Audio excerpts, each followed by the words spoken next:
No one cares about He-Man. That's not why you go to He-Man. I do. How dare you just assume? I love He-Man. At some point when I was I love He-Man, and He-Man loves me. He-Man loves me. Damn it! I was going to say that. When I was a young teen, they rebooted the cartoon, and I was like, "Oh, I know what this is." And I tried to watch it, and it was fine. Yeah. Well, I didn't like. I have little recollection of it. No, that's like 2002 He-Man. Really, 2002? Yeah, it's that old, dude. In my head, I was like 13. Pretty I guess good. I wasn't. I liked it.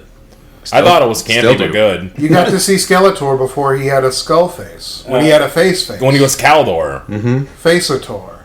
Which, for how like corny that series was, there's the scene where his face gets melted by acid, and it's just like, ah! And then they That's right, I've been a victim the entire time! Everyone had watched Indiana Jones. That happens. Yeah, of course. Yeah. Yeah, not in 2002. 2002 for a I cartoon. didn't anyway. Everyone just watched the Twin Towers. I think they were a nerd to it. Remember when those faces all got melted off on 9/11, you guys? If it can melt steel beams. I guess it can melt a face. Never thought about that. You know what? That used to just be a sentence that you could just ask at like a rally where it's like all the Kiss fans or something. Just pre 9/11, you could just be like, "Remember on 9/11 when you got all your faces melted off?" And they'd be like, "Yeah!"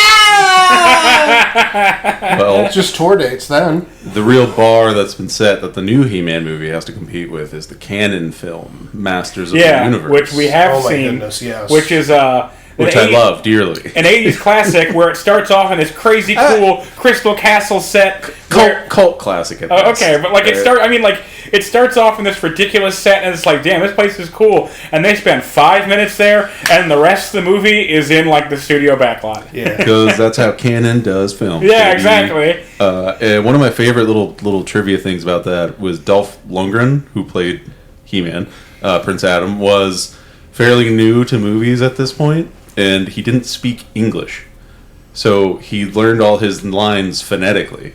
I don't find that hard to believe at all. If you wonder why he sounds so weird in the movie, it's because he doesn't know what he's saying. He's just learned the sounds and he's just repeating them. He's just fully doing the song "Take on Me," where they just didn't speak English at all. All those phrases just sound good together. I knew that about ABBA. Yeah. ABBA didn't speak English for like Dancing Queen. I don't think they spoke English. I think that was phonetic. Really? That's hilarious. I love that. They're like, their names are like Bjorn and some other, at least one of the B's in ABBA is Bjorn. That's how Nordic they are. It's spelled Hexyagik, but actually it's Daisy. Basically that, yeah. Also, Masters of the Universe rules because they just immediately go to Earth, and it's just like He-Man characters in like a suburban town. We spent all our money on the first 5 minutes of this movie. We don't have any more. And there's like a whole scene where they're like, they're all like fascinated by fried chicken, and it's like in barbecue sauce. It's so delicious. Oh, so maybe not the barbecue sauce, but I feel like we've had fried chicken for a long time. Yeah. So many cultures have independently come up with fried chicken. Well, yeah, but not in Eternia. They don't even have regular chicken. But they have fried like ultra. They have fried ultra beef. I don't know. I don't know what Eternian wildlife is. Every Sunday we boil up a fryer and we hunt down an ultra beef. Apparently, whatever little weird little chicken joint that Courtney Cox worked at is the best because she's in that movie. I forgot she's in that movie. She is in that movie. That's fucking just wild. randomly. She's just there. She's one of the just regular human. That's got to be one of her first movies. Yeah. It's really funny when you see somebody famous in like a movie where like, oh, they weren't famous when they did this, and like they stick out like a sore thumb. It's completely distracting where you're like, that person, that's a real person. What's she doing here? Like, this was made by people in the past you could never recognize. What's her name? Courtney Cox. Why is Courtney Cox there? It is her second film credit chronologically. Really? Masters of the Universe. It's kind of like That's Jennifer. wild. What was the first? What is Down Twisted? Who Never heard of it. Lost to Time. Yeah. But it's very similar to how Jennifer Aniston, one of her first roles was Leprechaun, the first one. Really? Yeah. Also a canon by Albert Pune. Yes. Down Twisted. Not even 90 minutes long. Never heard of this. Maybe we should watch this. Oh man, It's on the list now. Courtney Cox debut.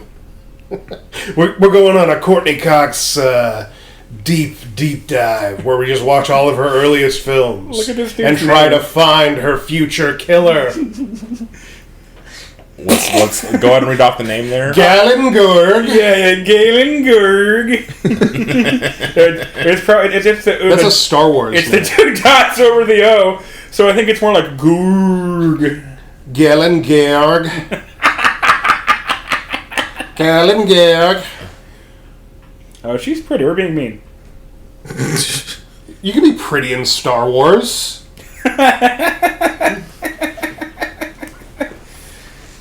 Oh, she's in RoboCop. Okay, I think I've seen this lady's face. Who, Courtney Cox? No, Galen Gear. The person whose name we're making fun of. We got distracted here. Yeah. We intend to see the new He-Man movie in the near future. It was either King Goblin or Gary Goodboy was saying it was actually like good. Jared Leto's performance is actually good, which is like a shocker. If it's not horrible and grating, then he's knocked it out of the park. Like on a Leto curve, that's like an S++ platinum. Just grading movies on the Leto curve is devastating. No one saw the new Tron. That was on the far end of the Leto curve. You need the middle range of the Leto curve. What was it, Midnight Cowboy that he was in? No, Midnight Cowboy from the 70s. He was in, you're thinking of... I'm thinking of something, but I don't know anything is the problem. He's in Blade Runner. Is he really? Yeah, in Blade Runner 2. Yeah. Oh, okay, yeah. That's pretty low on the... That's right in the nice part of the Leto curve, where he doesn't seep in. He doesn't more about. Oh, Fight Club. He was in Fight Club. Yeah, that's the gay thing I was talking about. Yeah, there you go. And Requiem Shots for a fired. Dream, possibly. And he gets killed in American Psycho. I forgot about that. Oh. Yeah. Huh. Anyway, Jared Leto, if you ask me, is a lot like pickles that are very like heavy juiced. So like, you can get him on something and he can be pretty alright. But if you put him in the wrong place, the flavor just seeps into the bread and makes it soggy and just ruins the whole damn thing. You can't even pick it off at that point. Yeah, it's already the damage is done. And you get Morbius. And then that's how you get morbed.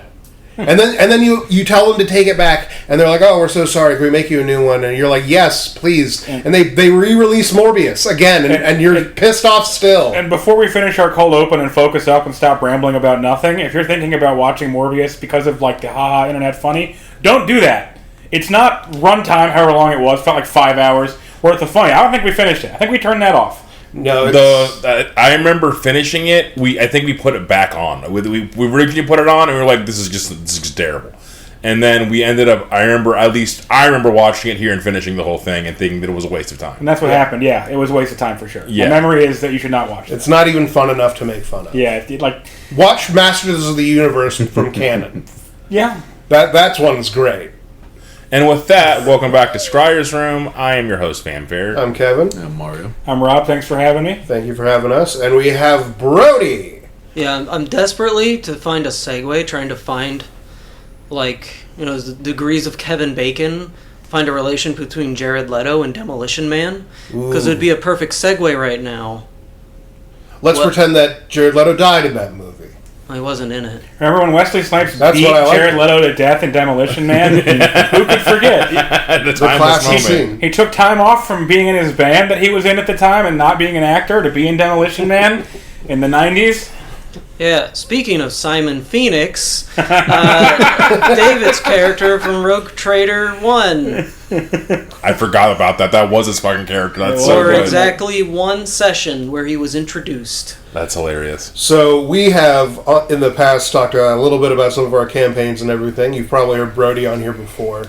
Brody is a wonderful game master. He's very punishing to my glorious creativity because he has a hole in his heart where cruelty is fostered, and I'm not allowed to shine my brightest. Brody? I just make you roll a dice when you say Every something. time he makes me roll the dice. He says, just roll the dice, and I'm like, come on. You get a a 1 bonus or advantage. I'll give you that much. You still got to roll. And I'm over here just being a poopy pants. They don't just die. But come on, wouldn't it be funny if the frying pan worked the way I wanted it to and not the way that you're making it? Take your leg. If I didn't kill that guy. We tried Rogue Trader, and we misunderstood that. We tried Dark Heresy 2, we misunderstood that. Yep. Did you guys try that? Dark Heresy 2 was run by Tony, and he actually did a very good job. Thank you. I've re-gone through the rules. We didn't understand, but I can look back. He understood the rules and was even capable of doing it in Theater of the Mind style, which is a lot harder to run. I think because I rely on the grid and the whiteboard thing to like strategize. Instead of knowing the rule, I can write and remember. Yeah. Tony actually kept track of the battles in his brain very well. I was fresh off of being in college, and I had stopped smoking weed or anything, so I had like a pretty razor sharp mind. So it was a lot easier for me to actually like maintain all of that. 10 years later, that is not possible. Was that a decade ago? We're playing Dark Heresy a decade ago? Yeah, 10 years. Jesus Christ. Old bitch. Oh my god. No, I wasn't even playing with you guys on that one, but I would just show up just to like smoke and just I watch. got my first Mario accolades in that campaign because I made them write their like stand-in characters that I ended up making them into bad guys, and you're like, oh, good play. Yeah, we hit a story beat where it's like, okay, we're gonna take a few weeks off, roll up a new high power character, and we played like a side campaign, which we failed at and became the final bosses with the characters we built. You failed at. One of the reasons we failed at. I lived to escape. I saved the day. Yeah, he did, and it was my fault because I was a centipede centaur man with a hammer from the Ordos Malleus. You were a horrible monster. And then I got Perils of the Warp, and then I rolled. No, it was. How did they do it? Warp Phenomenon. But I might be conflating Imperial. I think it was Perils of the Warp. But lesser warp, and then I rolled to get the Perils of the Warp because it's normally two tables, one that's okay, one that's catastrophic. Everyone dies and you turn into a demon. God, I love those rules. They were so good. And I got that, and Tony was like, "Nope, no fate point. This is it. Campaign's done now. You killed everyone. That's what he wanted to happen. I had planned for it. I was like, yeah." So one of the things after, you guys updated me on what that had happened, because before Rob was telling me about the character he made, which is Bayonetta, and how he was just in that game, 2 guns is like the best thing.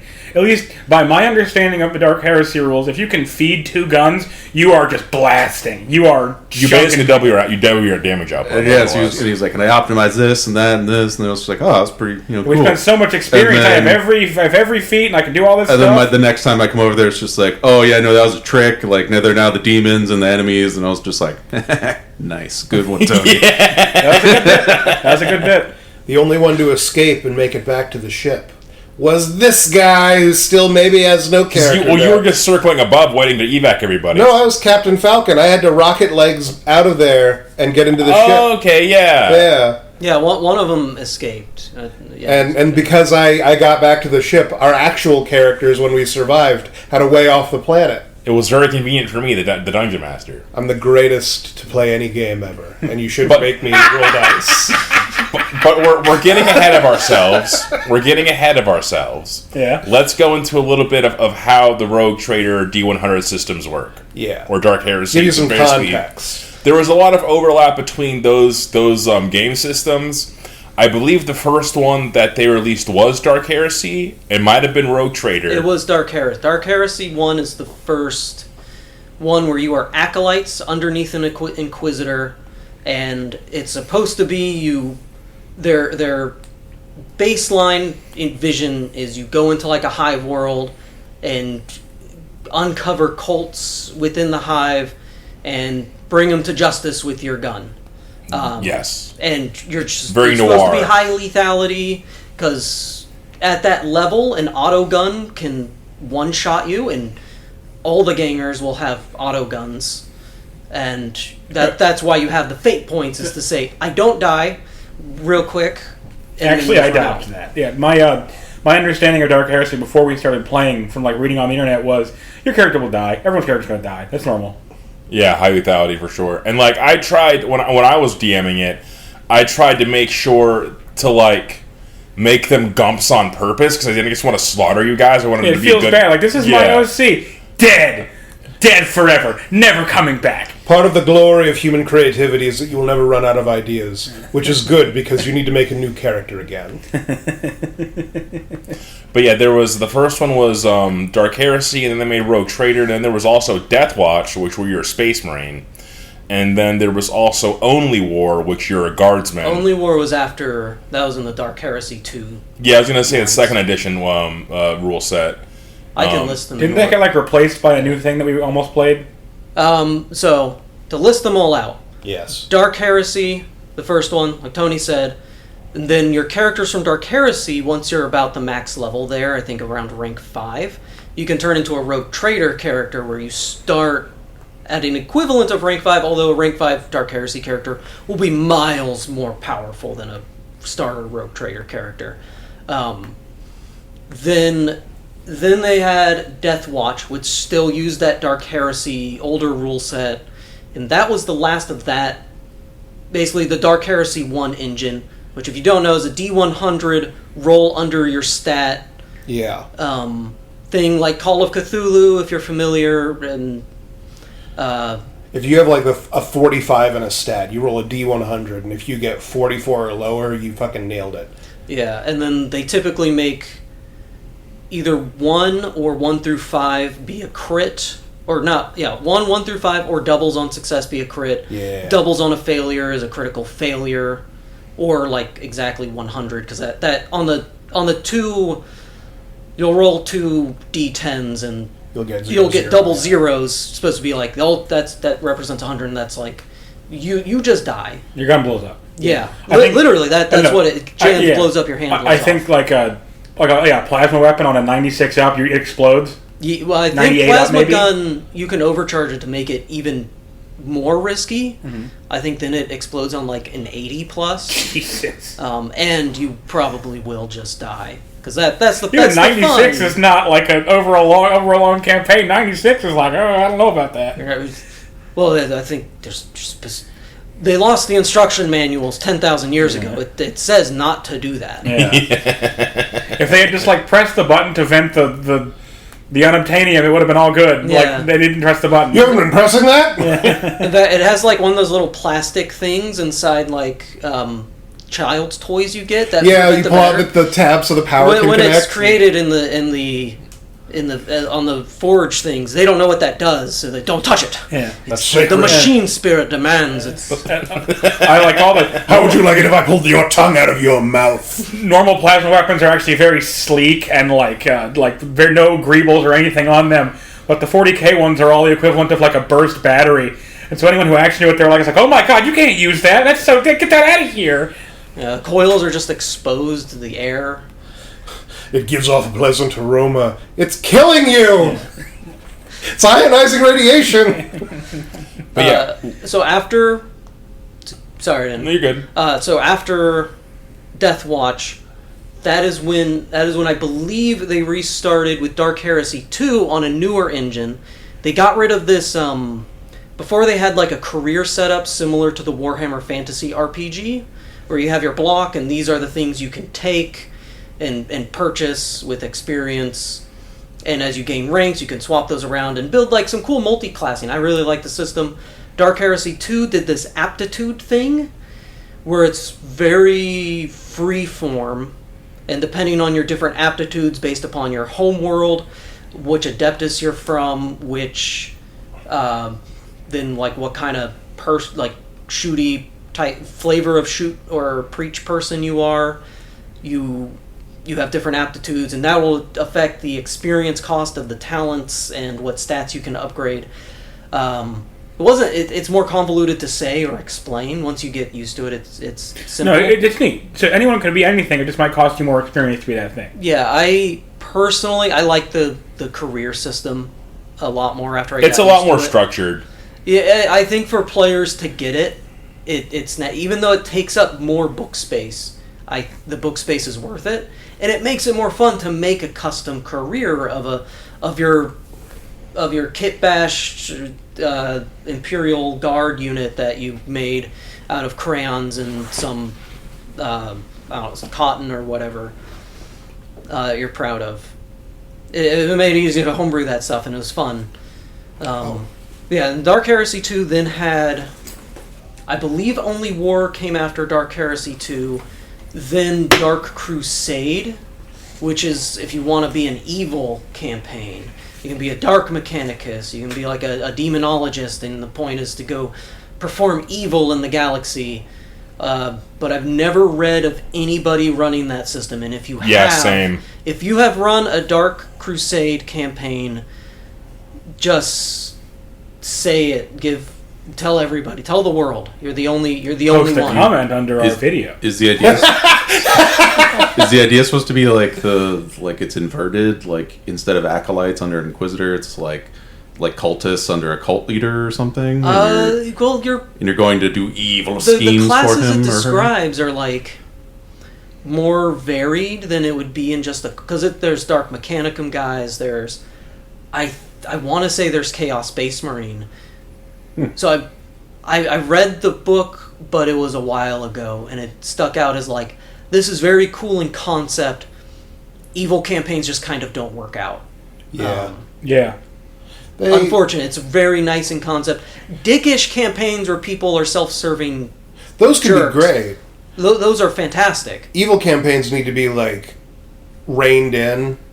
Yeah. Otherwise, it becomes like the only scenario I can think of it being really good is if you invert it, where they have to play along with the good guys as anti-heroes for the campaign. Just in player interest, you specifically have to be. Not everybody is Mario when you're playing. No. Not everybody is ready to blow up a family for the no good reason besides I found out I can blow up a family. That's also strategic. Okay, and you have to have a really good reason for everyone to get together. Why am I sharing my treasure with you? Why am I sharing my food with you? I'm just going to kill you. Why am I being nice to you at all? Why are either of us being nice to each other? Except we absolutely have to. And the second that the goal is resolved, we're both going to try to kill each other at the same time. The campaign that we're running right now is entirely predicated upon everyone's acting selfishly. But luckily, the actual evil guy that we all work for is the most selfish of all. He makes us work in teams. Yeah, we have to. Yeah, you have to. That has to be a have to. That's why Get Yankee work and Drought don't. Yes, yeah, I agree with that. Yeah, well said. That is also a thing that I noticed just as you were listing off some of the different character classes and kinds of units there are in Warhammer. They have the exact same cadence as monsters in Yu-Gi-Oh! I heard Dark Mechanicus and I was like, that's Dark Magician I just heard. Just ba-ba-ba-ba, ba-ba-ba-ba. It's the same cadence of names. They use an actual name that isn't just them being get it, we're naming all these dragons after I have a feeling alphabet. if they do release them as a Codex army, they probably won't say Dark Mechanicus. Yeah. They'll probably go a Drakari route, which, call it a dog shit. I like Drakari more than Dark Eldar as a naming convention. It sounds cooler. I own 60 racks, and I've painted almost all of them. There's 5 unpainted. I have the army. Drakari sounds better. I don't care for anyone else's opinion, unless you're agreeing with me. Well I said. hold no opinion, but I've decided to disagree with you. What's the alternative to Drakari? Dark Eldar. Dark Eldar they are, then. It is spoken. I like them. I also don't mind Eldari, just because I always like seeing A and E next to each other. It makes words look cooler to me. It does. That's like when you spell Aeon with the combined AE. Right? That, It looks cool. I see that, and I'm willing to forgive whatever tribal tattoo I feel like shit that's going I to be have around it. that haircut. You always get it as a little boy when you evolve from bowl cut to you have the tiny little spike swoop. Yeah. With every little boy who gets that, I feel like I just evolved to that. Yeah, Digital Illusion. The white boy Demi Fieri. The Demi Fieri. You haven't fully blossomed into Guy, but... The next thing is the Frosted Tips. Yeah. So then after that, Fantasy Flight Games that made these original 6 lost their licensing. For some reason, I don't know, maybe it just expired. They had a falling out, apparently. Yeah, Games Workshop are... difficult to work with. They're dicks. Notoriously. Yeah. They're like allegedly dicks. like the Nintendo of the tabletop wargaming, you know. Yeah, Just how like litigious they they hold are. less power, but they try to be because. I mean, that's just what you have. Just to do. like they're dickish enough to strike down business people's like plastic. private like original YouTube projects or something, you know.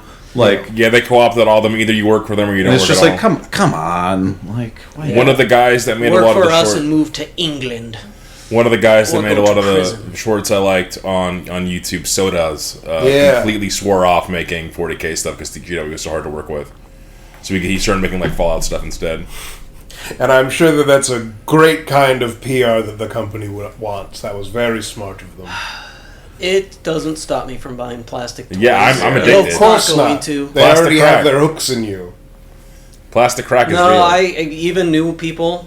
I'm a I run the Crusade game at my game store. I'm kind of a big. I'm a Crusade master. In fact,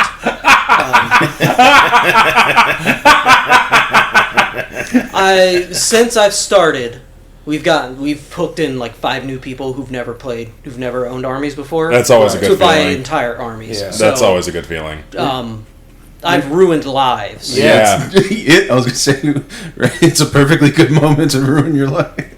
This is a perfectly good moment to throw your life away. You're the equivalent of the guys that go to like they went to clubs when the alcohol was like becoming such a problem that they had to start putting out commercials that say please drink responsibly. You were there just to be like, oh no, I go to clubs with a bunch of bottles of alcohol and I'm like, who wants to drink these for what's an alcohol brand that would do that?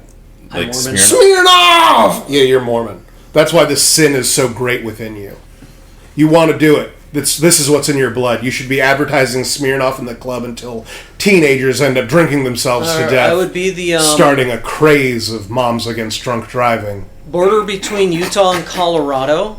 There's a bunch of liquor stores because the Mormons will go over there to buy liquor. You can buy liquor in Utah. They just do it in Colorado Where God can't because see. yeah. I was gonna like just stay out of the system of Utah or something. Like It's too high up. Everyone knows that God needs level ground. You go That's to why we live out Dinosaur, there. Colorado to buy your liquor.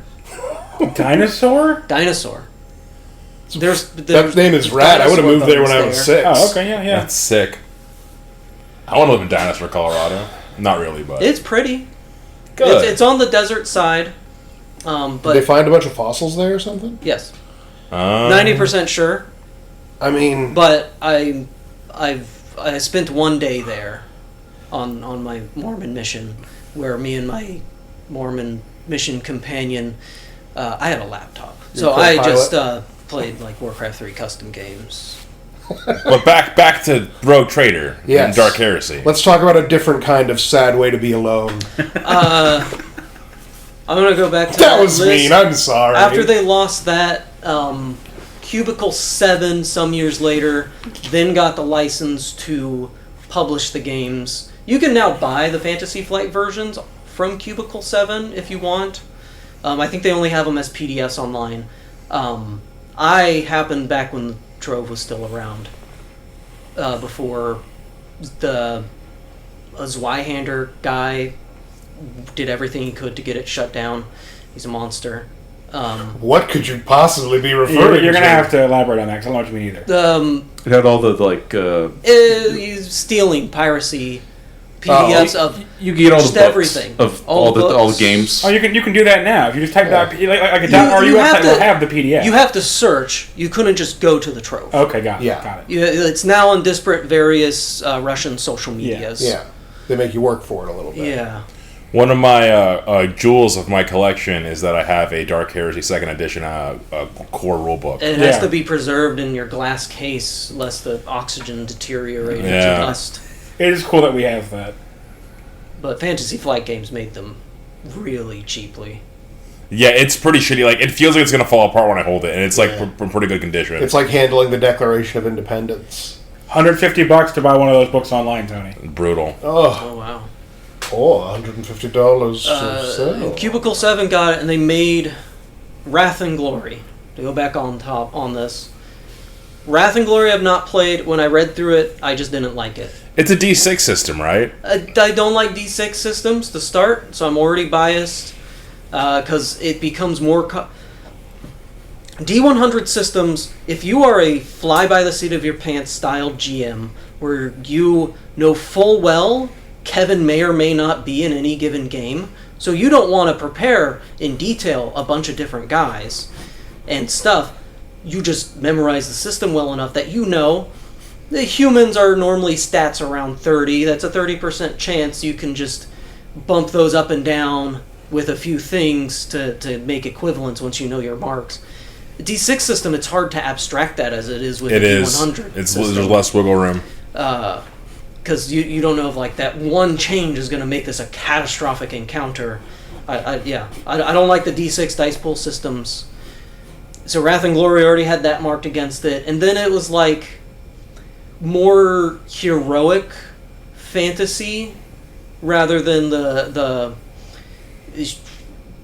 you're supposed to either be a slave soldier in the mud getting beaten to death in an alley, kind of or be the guy holding the crowbar in the alley because a peasant dared to touch your noble robes. It's just like saving worlds, and you can be a space marine and an Eldar, and but less nuance. Like, it just encourages you to do that rather than like Rogue Trader. They make it very nuanced, and you have to buy the extra supplements so that you can do that. But Rogue Trader already had all the Xenos, the Orcs. Actually, I don't know if they had Eldar Rangers. There's a very well-made homebrew supplement for Tau. The Orc supplement also amazing, very well done to integrate them right into the system as playable. A Dark Eldar had their whole thing. I was going to say they definitely had Gnarbarian there. Great, because I got into it because of Homunculus Covens and Fleshcrafters, just a class, and nobody runs Rogue Trader for me, so I don't get to be a Fleshcrafter. Sorry.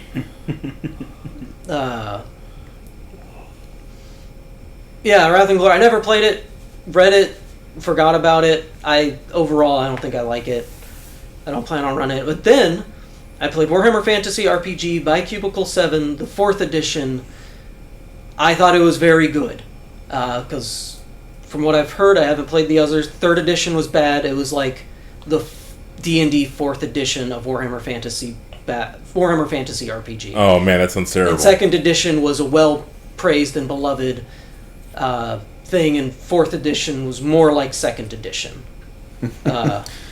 It's funny how that just happens, you know, with these multiple IPs. Like poetry.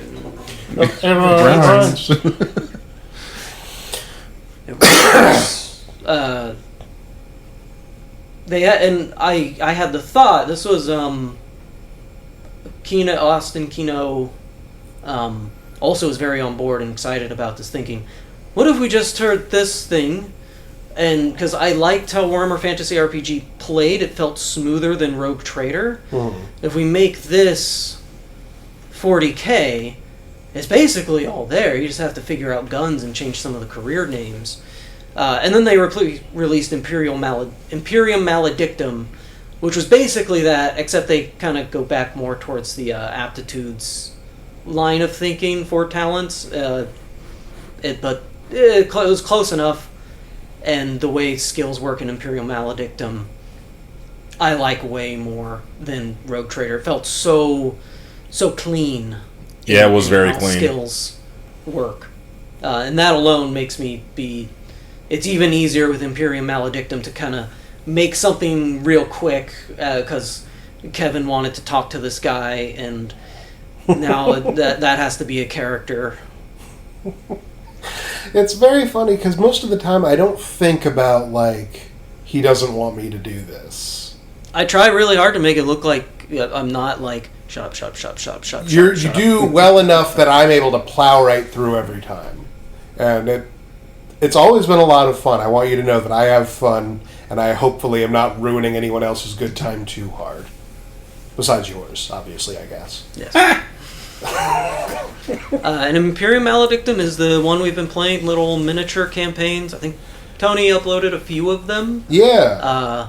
I can't listen to them because I say too much and it irks me like that. Yeah. Yeah, if you're interested, check out our Imperium Maledictum, the Hive Keeson heist. I do an offensive, not even really French accent. But I do it a lot. So I want to go around the circle. Tony, what do you like about the Dark Heresy Warhammer RPGs? Oh yeah, by the way, part of this is that we're talking Brody down from the ledge. It wasn't your turn. He was going to light himself on fire. So It wasn't your turn. I asked Tony.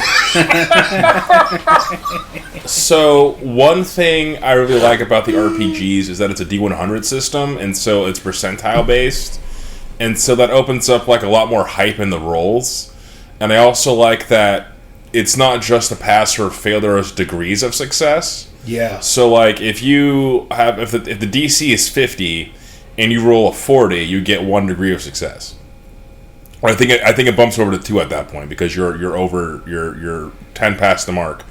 And so the lower you get on the die, the more degrees of success you get, which will usually add additional benefits or make you like succeed harder. Yeah. You can also fail harder too. Yeah. So like there's like rules where like this probably isn't a specific rule, but just like, you know, for an example, if you're bleeding out and you have to roll to see how bad you're bleeding out, if you fail, you might bleed out extra amount of turns based on your degree of success or degrees of failure rather. Yeah. That's what I was going to say. Like the variability, success and failures. I love that, man. I love that so much. Yeah, it's super cool. And then another thing I really enjoyed was when you took damage, it would be specifically towards whatever limb. You'd roll to see what limb got hit. Yeah. And what limb got damaged. And then when you took critical damage on those limbs, there was a table you'd roll on.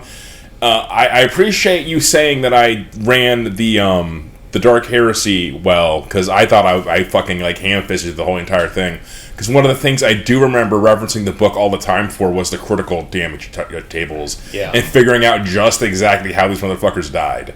And then explaining that in the campaign, like, oh, his headset's on fire. Yeah, like that ruled, man. Damn, I didn't know that could happen. Shoot him again. Yeah, because it was based on like it was an energy weapon, if it was a solid projectile weapon, if it was like there's a whole bunch of little like and it would always be like 9 out of 10 explode, 10 out of 10 explode, and other stuff around you also explodes. Yeah, it was good. I remember one guy, they were fighting a boss, the Goldstein guy, and his plasma pistol malfunctioned and his arm blew up. Explain Goldstein. Yeah, we'll get there. Characters have names. It's the future. Doesn't. That's the guy that was the trumpet goblin. Yeah. Yeah. Okay. Yeah, it was the trumpet goblin. Yeah, okay. See, it doesn't mean anything. You flat! Mario, what have you enjoyed about your foray into the 40k So, RPGs?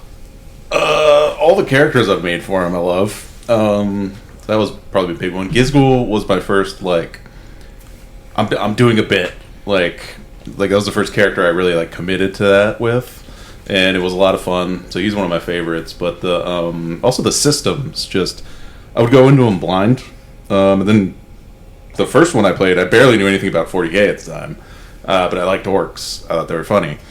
But then after that, once I got more into 40k, I had more context. And then like when we started up Imperium Maledictum, like between Dark Heresy 2 and that, like going into those blind wasn't really like bad. Like I was I liked it that maybe it was just because I'm so familiar with D&D and shit, but picking up the rules wasn't that difficult because I would just like commit a bit of time to that, and then I would learn them well enough to do the thing that I wanted to do. And so far it's turned out pretty well. Like specifically with Imperium Maledictum, that was one of the first times in a long time I was like, I'm just going to try to abuse the shit out of these rules. And then that created Truliman Capote, who was unstoppable. And it was a lot of fun.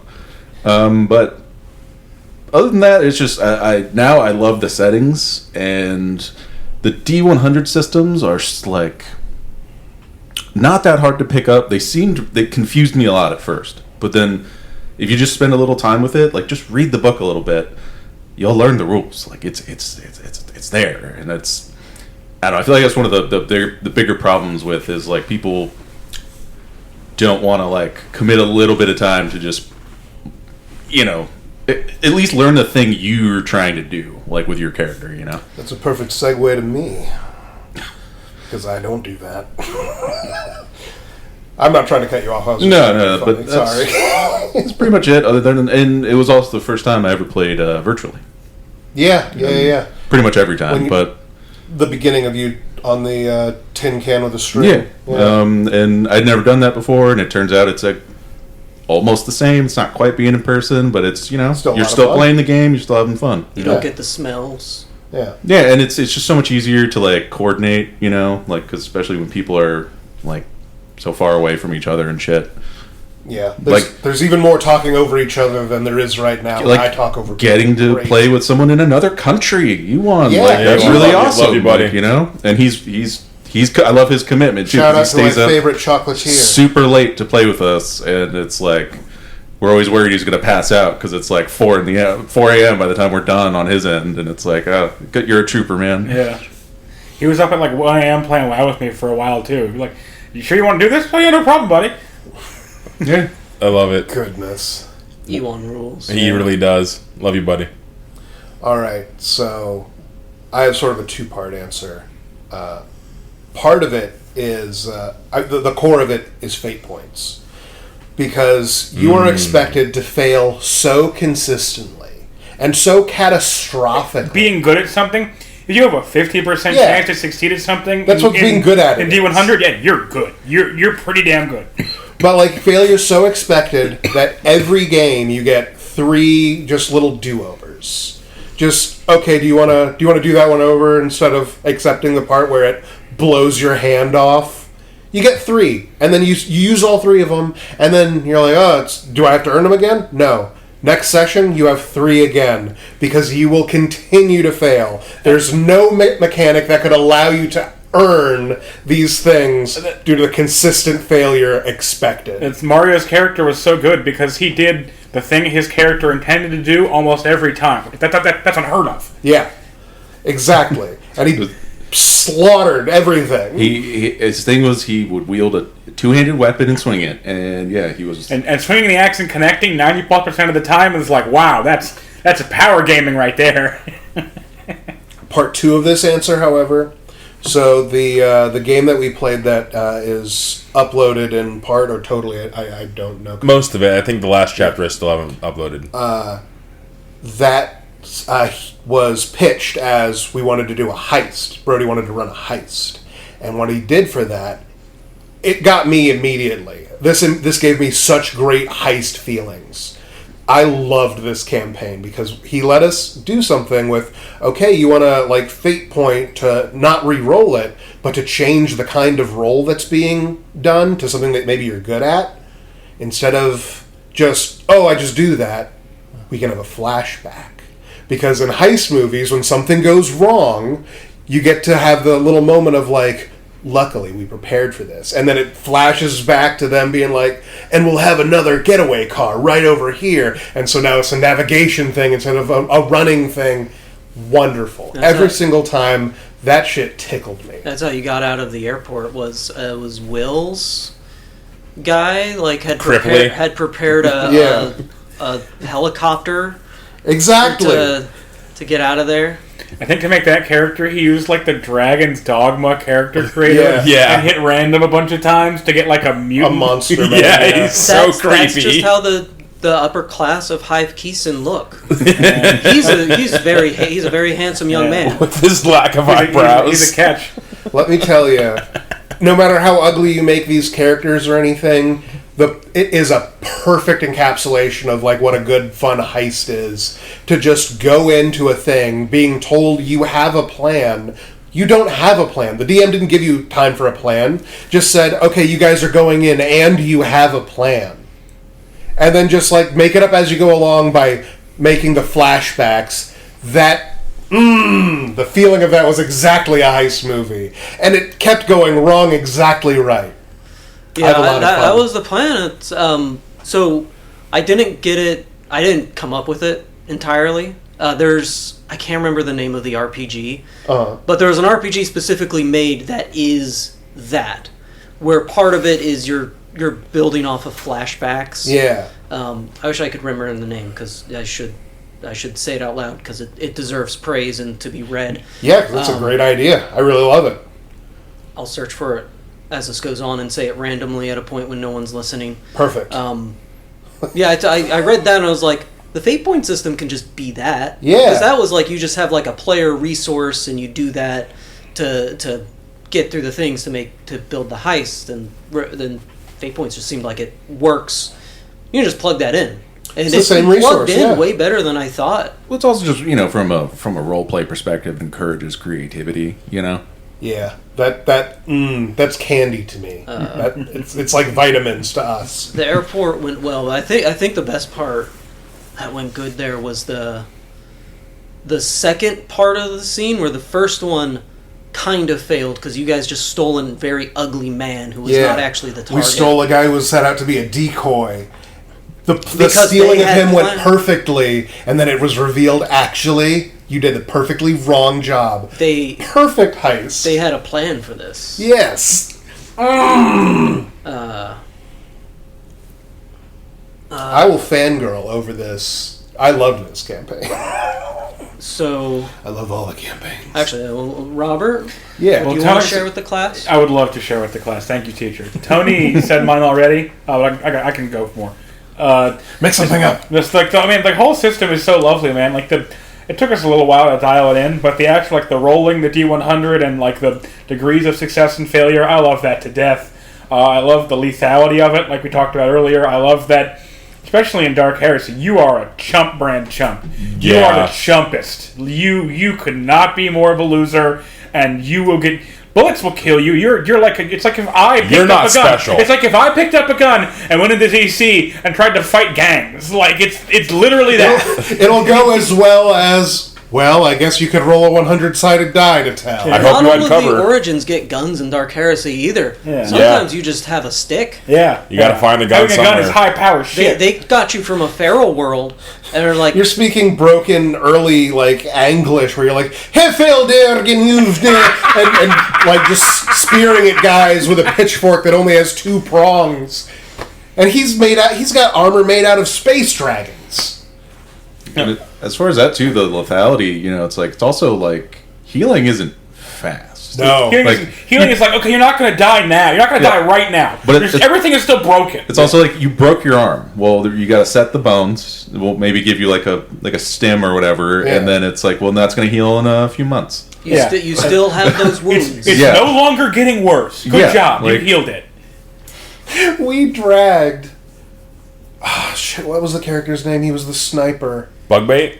We dragged Bugbait for so long with 1 HP, all of his limbs broken. He was just being cared. We thought that we were ready to rest for a moment, and we kept thinking that for the entirety of the mission. The first combat, he gets crippled immediately, and we're like, it's okay, we can carry him, and he can still be a sniper. And he's like, yeah, we're almost at a spot where we can rest. 20 flags. Sniper? What? That's not. You don't need that. I'm almost at a spot we can rest, and then we did all of the rest of the campaign. Yeah, basically. Never rested. Hilarious. Michael's character, Mecha Macros, in the first Imperium Maledictum campaign, that was basically happened to him too. Yeah. And he lost. He just had almost max critical wounds after 1 encounter. Did he lose his jaw? Yeah. Well, he traded that one. Yeah, he made a demonic pact. A Faustian bargain with a mandrake. Yeah, Faustian bargain. Mandrakes are maybe demons. It's up in the air. That's why Tony corrected me. Faustian bargain. That's not necessarily a demon. But no, I guess if I had to give a real answer, my favorite thing is that I love that we've been progressing the same game. I love that as we go through the timeline, our characters, it's been X hundred years since our original characters did their thing. All those people are fucking dead now, and all of that work we did, some of the game, I feel some of the games ran for a full year, a year of playing every week and dozens of sessions. all that stuff is ruined now. After like a couple hundred years, the impact our characters had, our kick-ass high-level characters, that's 40K, baby. that won, that saved the day and beat the demons, none of that matters. No one can even spell your name. No one remembers who you are. Everything is ruined again. It took 50 years. Everything is ruined again. Yeah, the sector is named incorrectly after your. It's double incorrect now. Yeah, I love that. It's progressed to get more and more away. That's genuinely also because I forgot the name and just thought it's probably this. That's perfectly realistic. That's very 40K. That's very 40K. Better, yeah. That's what they're doing at the administratum. And there's like plot hooks that like Brody tried to get us to take, and I specifically was like, nope. And I just know that those guys are still out there. We never solved that, so those guys are out there, and like it's gonna come back around. The Indian guy that's gonna bite me one day. I should not have said no to that guy. I still have that planet. The Ashi Squashy.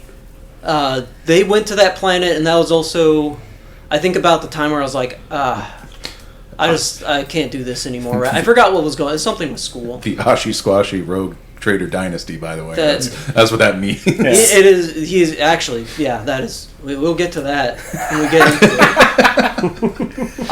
I haven't been trying, and he won't go away. We keep working for him. So a key aspect of like the Imperium Maledictum little short campaigns we've been running has been at the beginning of them, when you roll up all your characters, you get bonuses for letting things be random. And one of the things that you can let be random is who the party works for. And we lean into that heavily for Imperium Maledictum. Yeah, just random. All of us have a random. See what we get. What am I playing? I don't know. Let's find out. And then work with whatever you're given. Yeah. It's been a lot of fun. However, despite choosing random, we've only ever worked for Ashi Squashy. Yeah. Ever. And Collis Ursus, who was who a works former member of who we Ashi kind of Squashy. assumed worked for Ashi Squashy. Yeah.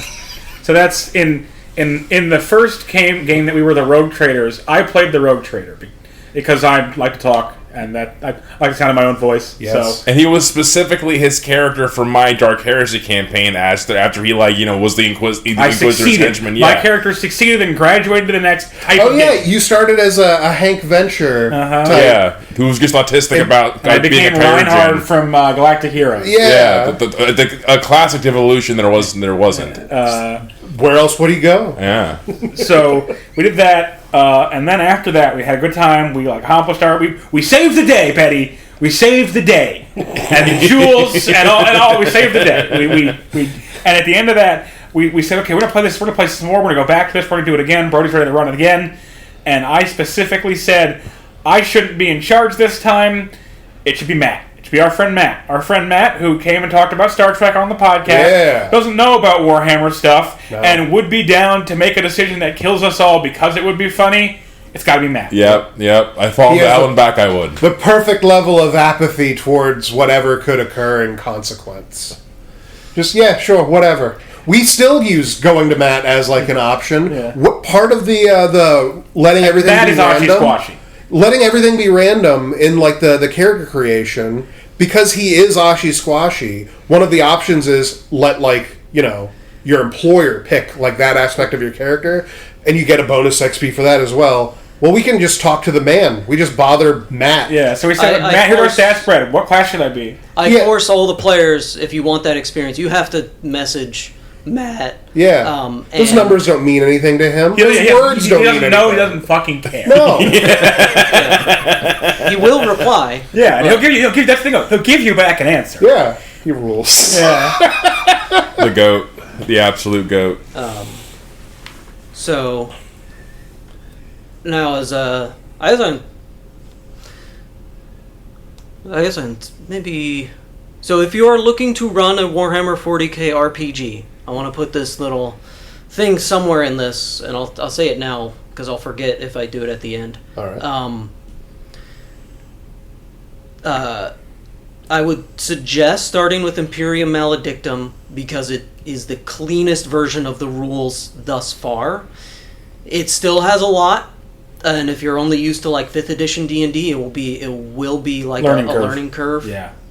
But it's an accomplishable curve. But like I said, even my dumbass is doing it. You just take as much time as you need. Just read the book. Yeah. Or Imperium the PDF, Maledictum, on it, you can read just like the first couple chapters and read the combat section once or twice, and it will flow together very easily if you just do that. If you want to start in the Dark Heresy first one, make sure you have a degree in like literature or English or something, so you can understand how to navigate it and what it's saying. Man, it is. If you ever read House of Leaves, that's like a good primer for reading the Dark Heresy books. Where like in House of Leaves, the text will just be like in spirals and shit. Yeah. Like, and that's how I describe the Dark Heresy book. You gotta really It's know dense. the book. Have notes. Have the little like tabs you put throughout. Yeah, it. tabs would help yes. a lot. Yeah. And Not all the rules are where they say they are. Yeah. Yeah, accurate. If you have one of the PDFs that fans made a while ago that have basically been scrubbed from the internet like I have, people hyperlinked a bunch of stuff in those so you can click around and get to the right spots. But I'm pretty sure that Actual was not heroes. like put in by diehard fans or something. Right. It might have been the company. If it is, sorry to misrepresent you, but If it was the company, that is exceptional behavior from them. I can't imagine them actually being like, you don't want them to know, they don't want you to know the rules. They want you to buy more pieces of plastic. no, Fantasy Flight Games want you to buy more books. They don't care about as much of the plastic. True. Then when you are like going on, when you're running the game, whether it's that or Dark Heresy, especially if you're running like Rogue Trader, try to run it as an inverse Star Trek. Star Trek, the traditional Star Trek formula, we go to a new place, we meet some aliens, we learn what's similar, what's different about us, and we grow as people to solve the problems. If the players do that, you should punish them. You should tell them, no, the lesson was you need to be more racist. Yeah. Instead of the Galactic Federation or the Federation, you're the Terran Empire from the evil mirror universe with goatees. Yeah. Yeah, no, exactly. And that's, you go to the planet, you shoot everyone, and you forget some things you already knew. And that was a good day. And then You're lucky if that's how it turns out. And then you tell them now you have to pay us. And then you hope the Inquisitor actually picks you back up. Yeah, it could be a because he recording treats error. you that way. Yeah. Everyone does. Yeah, that's it. Every level of every government. If you're an every- acolyte who succeeded a mission once and he has picked you up, you're probably 90% more likely to get picked back up afterwards. But if it's your first mission, you might have quote unquote fallen between the cracks. yeah. They didn't write you down. There's no cracks to fall between. They just didn't write that down. He told you to get out of here, Yeah. and then now you're there You're, forever. Your inquisitorial badge is actually just made of chocolate.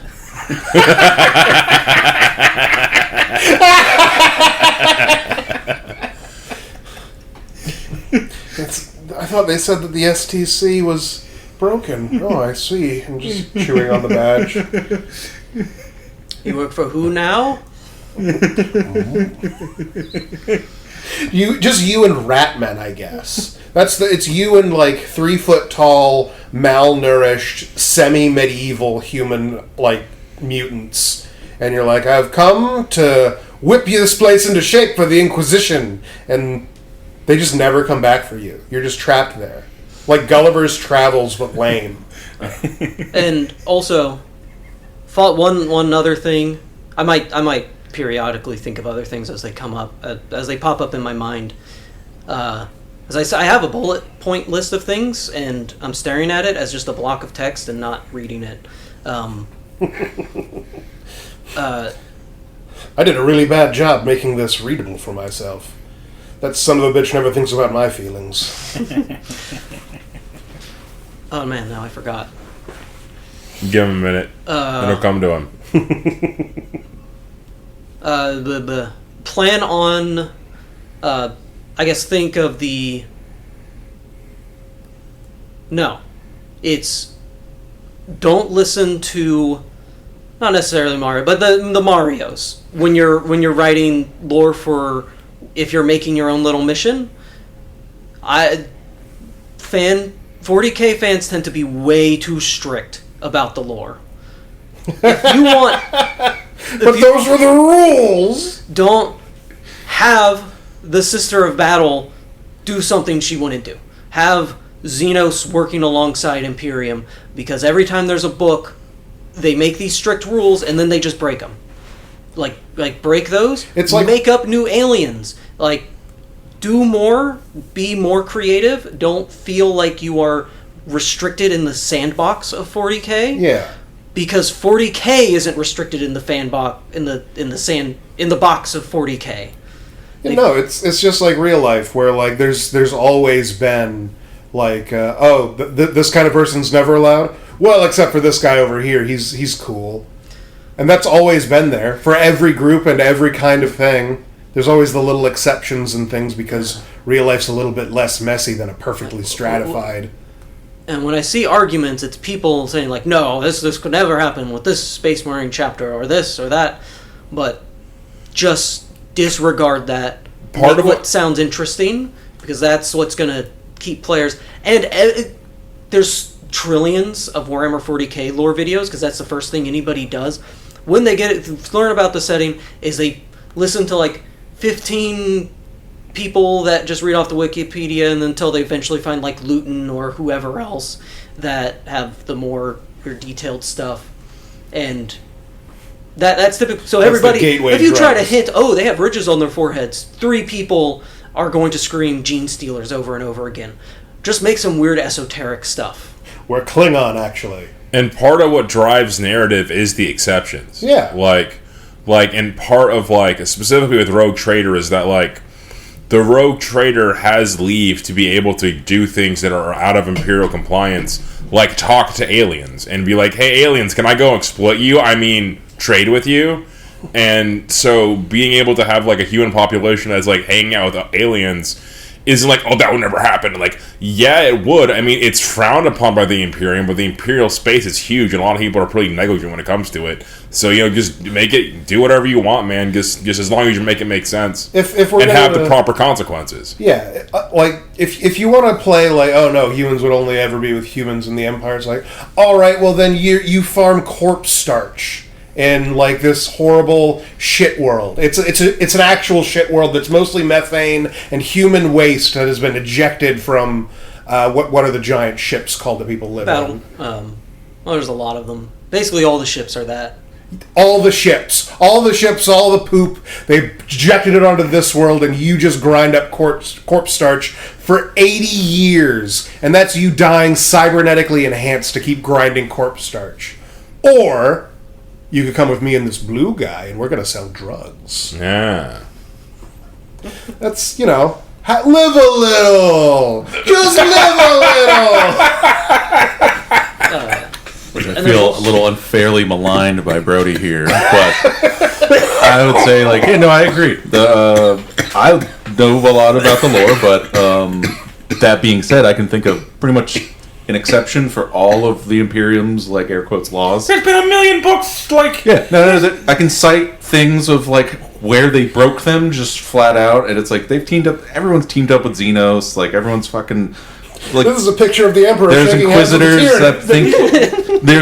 that think you need to use chaos to beat chaos. It's like, go nuts. Like, the people that wrote the original stuff are all dead now. Like, and that's happened like 2 times at least. Where like, there's been so many books and shit written by so many people that at this point, like, whatever. Like, yeah, you could justify anything. I'm Their sure. main form of record keeping is vellum.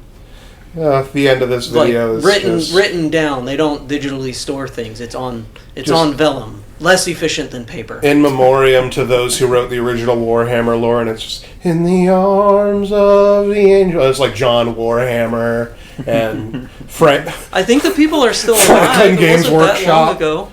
I'd imagine it's like the progression of nerds through like the late 70s into the early 80s and 90s. It's like that bit in WALL-E where the captains keep getting fatter. Yeah, I think that most of the at least for 40k, most of the original authors are still around. Surely I'm exaggerating. Yeah, it's like 87. Just want to set the record straight. When it came out. 1987? There was a guy, John. I feel bad remembering his name. I was gonna say that. Well, no, one guy did pass away recently. John Blanche. John Blanche, yes, Oh. yes. Oh, So I'm very sorry to hear that. pouring out for the homies. That was the artist guy, right? Yeah. Oh, yeah, we did posted about that. He has the most famous depiction of the Emperor in the Golden Throne. The skeleton. Where he's a skeleton. Yeah, everyone's seen that that's picture. become that's basically become like the canon representation of the Emperor. Because there's a few other artwork before that are like fucking like wild and out there, where he's like more insectoid like. But the John Blanche one is one that's basically like the canon depiction of the Emperor now, and John Blanche passed away R.I.P. recently. Yeah, R.I.P. to a real one. yeah, R.I.P. to a real one. But yeah, I think like a good example of like oh, the Imperium never works with Xenos. Like I recently listened to one of the Farsight novels on audiobook, and they basically describe the modest proposal that the Tau do to get into Imperial space and convert planets, because they basically like gaslight the Imperium and be like, oh, we're not a problem or a threat. We just want to trade you clean water. Don't you guys want clean water? And they're like, yeah, we can deal with these blue space fishes anytime we want. They're not a real threat. Look at how tiny and dainty they are. We're humans. Of course we can handle them. That's right. We can't do any melee combat at all. Yeah, and then they just basically like eventually like get these planets to go out of Imperial compliance because we can pay our taxes anytime we want to. It's not a big deal. The Imperium doesn't even need this shit. We're fine. We don't have to pay these taxes. We'll just keep trading with the Tau. And then the Damocles Crusade happens, and they fucking like purge these planets full swing with the hammer of the Emperor. And it was just interesting to hear like how quickly and how widespread humans are willing to consort with Xenos when not under like the scrutinous eye of an actual Imperial compliant like fleet. What you just said to me made me think about like somewhere on Terra is like a concrete monolith filled with like cybernetic human accountants, like kept alive beyond their time, whose entire job it is to crunch the numbers to determine like, is it worth it to send like 1 billion million space marines to go get the taxes back from this non-tax paying planet, and like literally using a chunky physical lever adding machine with like that spits out like tape paper like on a roll, like, and he has like the Ghost in the Shell hand to press like a physical keypad, and there's billions of those guys in just one building alone, and that's like there's no books about those guys. There's no books about the Imperial accountants. You have just described the Imperium Minatorum. There's servo skulls flying around that have like the classic green visor built right into the skull. Yeah, as they fly around. I mean, yeah, they use servo skulls for that, and they use servitors as basically like calculating machines. And there's a bit from Belisarius called The Great Work where he's remembering his past, and he committed tech heresy, so he's getting arrested, and then he has to meet with like the magistrate or something, and then it's just a brain in a jar with eyeballs that comes out of a desk and sentences him. That's so good. That's so good. Like, basically what you just said. Yeah. Oh shit. Okay, I remembered. Brody, would you let me play a breakaway servitor who has to go and investigate things, who was a servitor that is the accountant from the movie The Accountant, starring Ben Affleck. He's Ben Affleck servitor, and that's why he goes to kill. I let David play Simon Phoenix from Demolition Man. Yeah. As just Simon Phoenix from Demolition Man. He was frozen again. Quite literally Simon Phoenix. Yeah, not like a bit. It was him. It was him, yeah. He got frozen again. Exactly from the movie. Yeah, so... Yeah, that's the least absurd. Now I just need to find a funny Gothic Latin name. It also has happened. The Accountarius. Because most of the technology, instead of a computer, is a lobotomized man. Just like Ben Affleck. Embedded into the machine that runs all the computations and stuff.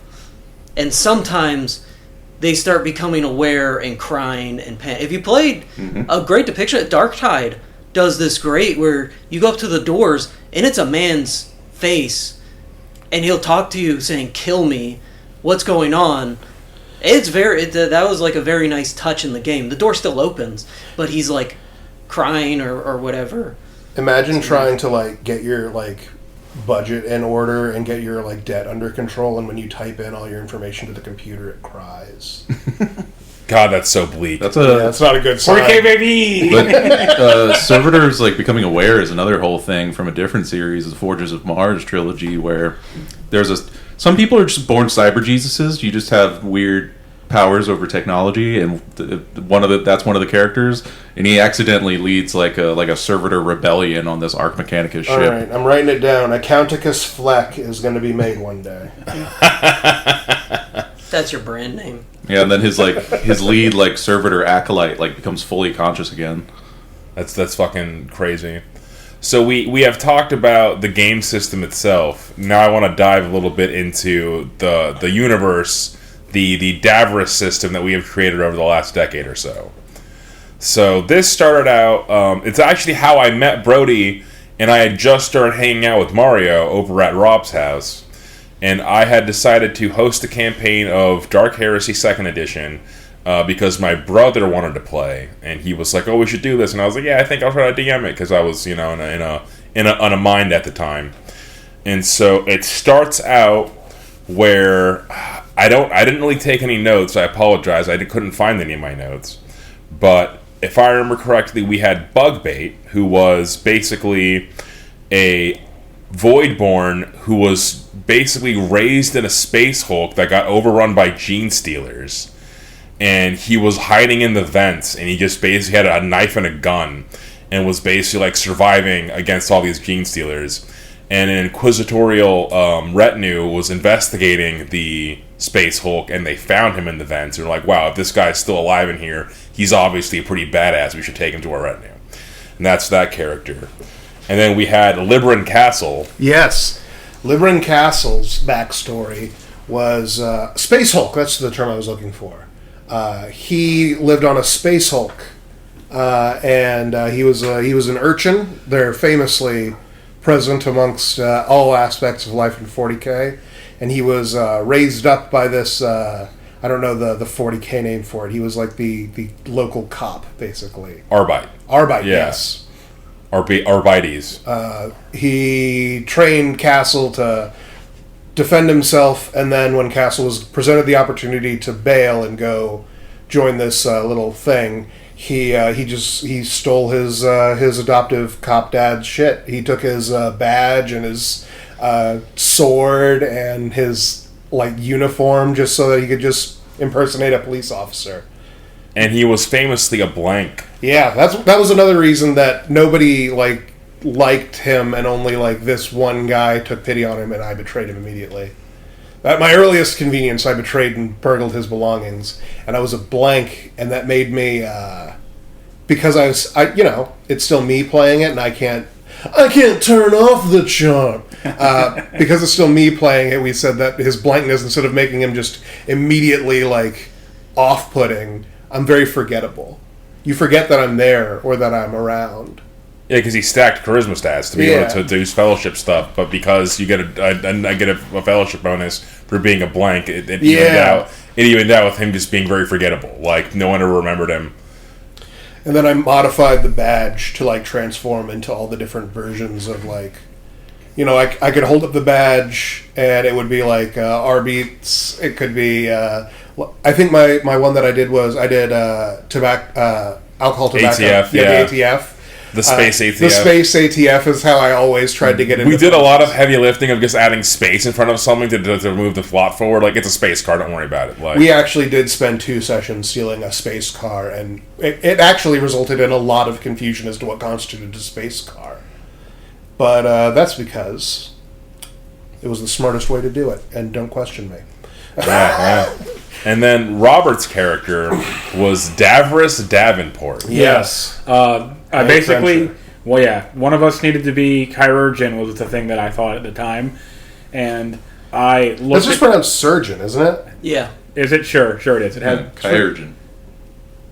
I'm pretty sure it's still just pronounced surgeon. Okay, it's just older spelling. It's the same thing. I had to. It's the same thing, but that's how you say it. However you say it, one of us had to be the medic, and so I picked that class. And I looked in the book to see which of the other things would give me the highest bonus to that role specifically, and ended up on like highborn from the top of the hive world, I think, is what I ended up with. I decided that my character would be Davros Davenport, whose picture was Hank Venture, because we were watching Venture Brothers at the time. Which rules? Watch Venture Brothers. And Hank Venture is kind of like, well, Dr. Venture isn't rich, but like he is kind of like a rich, sheltered kid. Yeah, we would call him. And so like instead of the way I played it was because, golly gee, because instead of it being the 41st millennium for me, I grew up like playing Xbox in like the mansion or whatever rich kids do in on the compound. The joke was that you kept watching like Picto holograms of like anime and stuff, and he had Forbidden Lore anime. Yeah, and I spent experience points on that. And then as a favor to his dad, the Inquisitor picked him up to shape him into a young man. Because he wasn't working. He was staying home and not working. So I'm going to give you a career path, Sonny. Like, be one of my acolytes. Yeah. Nepotism rogue. We got to burn some heretics today, sir. Yeah. And then we had Brody's character, Grench. I love Grench. Because I was a psyker, an abhuman. I didn't know the setting very well. Tony had vaguely described it as like... I'm the gateway drug that got Brody into Warhammer. I'm so proud of this. There's not many aliens. There's mostly just mutant people. But I really wanted to be an alien so I just... Humans are boring! I had to write out a whole thing of abhuman frog monster that makes slime skin. Yeah. And I'm a psyker. He was sopping wet. And anytime... Libran stood anywhere near me, I would screech. Yeah. Because it hurts that he exists. It was a real barrier to a lot of the things that we needed to do, which is why I thought it was a lot And of eventually I became an astropath and was blind, and I could not... he was invisible. But I could only tell he's there when it hurt. When I got too close. God, what a fun campaign. And then we had Daniel's character, who was Malcolm Brogdon, the star pick of the NBA. Yes. And his thing... Was he could dunk. He could dunk, and he dunked explosives. That was his move. Yes, he had a whole bunch of grenades, and he would do three-pointer shots. Yeah. Yeah. And it worked. That was correct. That you can do that. Did you want to know if you could do that in this game? You can. It worked fine. And it started off, they went to a planet, There's also very important key character to the entire Davrik sector, Arcadius. Oh, yes. Well, so Arcadius came later. Arcadius came later. Was he not in your campaign? He was in my campaign, but he came later. He came after because it was something that I did that brought him on. Yeah. Yeah, because Josh was not in my campaign originally. He started in the Rogue Trader campaign, but he used the character from my campaign that befriended Castle. Yeah. We rescued a group. Go on. We'll get there. They make Planetfall. The narrative hook is that they have this servo skull that will basically mysteriously chime in when like plot relevant things happen. That's linked to Von Holt, which is the Inquisitor that are working for. Just go cause a ruckus until it tells you, "Hey, listen." Yeah, basically it's their Navi.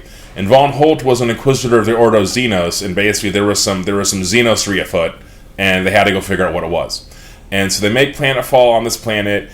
And one of the first things that happens is that a mutant child tries to kill Kevin in an alleyway. Okay, so I'm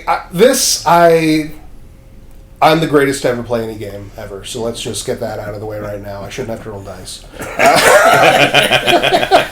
We were just basically going to like chill in a bar, and then I was like, "Oh, but I think we can get some information. I want to do investigations. I'm very investigatively minded."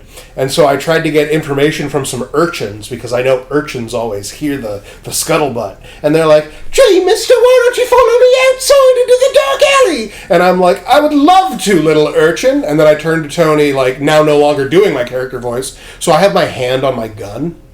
And he's like, "Okay." Just... so we can establish, we go out there, and he does like a horror movie jump scare where he leaps at me, turning into a monster, and I'm like, "Remember I had my hand on my gun?" And then like I showed him the note, like, I was ready, I was going to shoot that kid. And just gunned down a child. Turns out they had a third arm and some rigas on their skull. Go figure. Yeah. So they were demon baby. And so that automatically sets the party on edge. They end up going to meet with, I think, the governor. Yeah. And then the governor's mansion gets attacked by mutants. I don't think we got to meet the governor. we were told that, like, oh, it's just a moment, and then he's in a meeting, and then, like, the attack happened, and that's why we had to... I think we had to defend them after a minute. Yeah, I know. At one point you're in a hallway, and you're waiting for backup, and then a bunch of stormtroopers show up. Yeah. And then the stormtroopers are basically trying to take point, and the boss shows up, who's this big, horrible mutant blob monster with, like, a whole bunch of arms. And he's like, I do the DM thing where he kills a bunch of the stormtroopers to show how much of a threat he is. Yeah. And one of the stormtroopers was really bad at the danger, and Kevin's like, I'm going in to save him. Yeah. I'm pulling him out. And he, like, makes a whole bunch of rolls for it, and he ends up dragging this guy back, and he's like, what's your name, guy? And he's like, I'm Arcadius Keeson. And that's where Arcadius Keeson came from. Yep. He's a stormtrooper that Castle saved. And that's why... So later, a thing happened where I didn't play some of the campaigns, and when I did show up, we thought it'd be funny because I'm a blank, and, like, blankness makes people forget me, is when I did play, we just would flash back to the things that they had done in previous sessions with me now edited in, like, yeah, guys, let's go! And then everyone's ignoring me completely. Yeah. And every conversation would always start with a character. Like, Kevin would talk, and a character would have to do, like, the fuck? When did you get here? Yeah.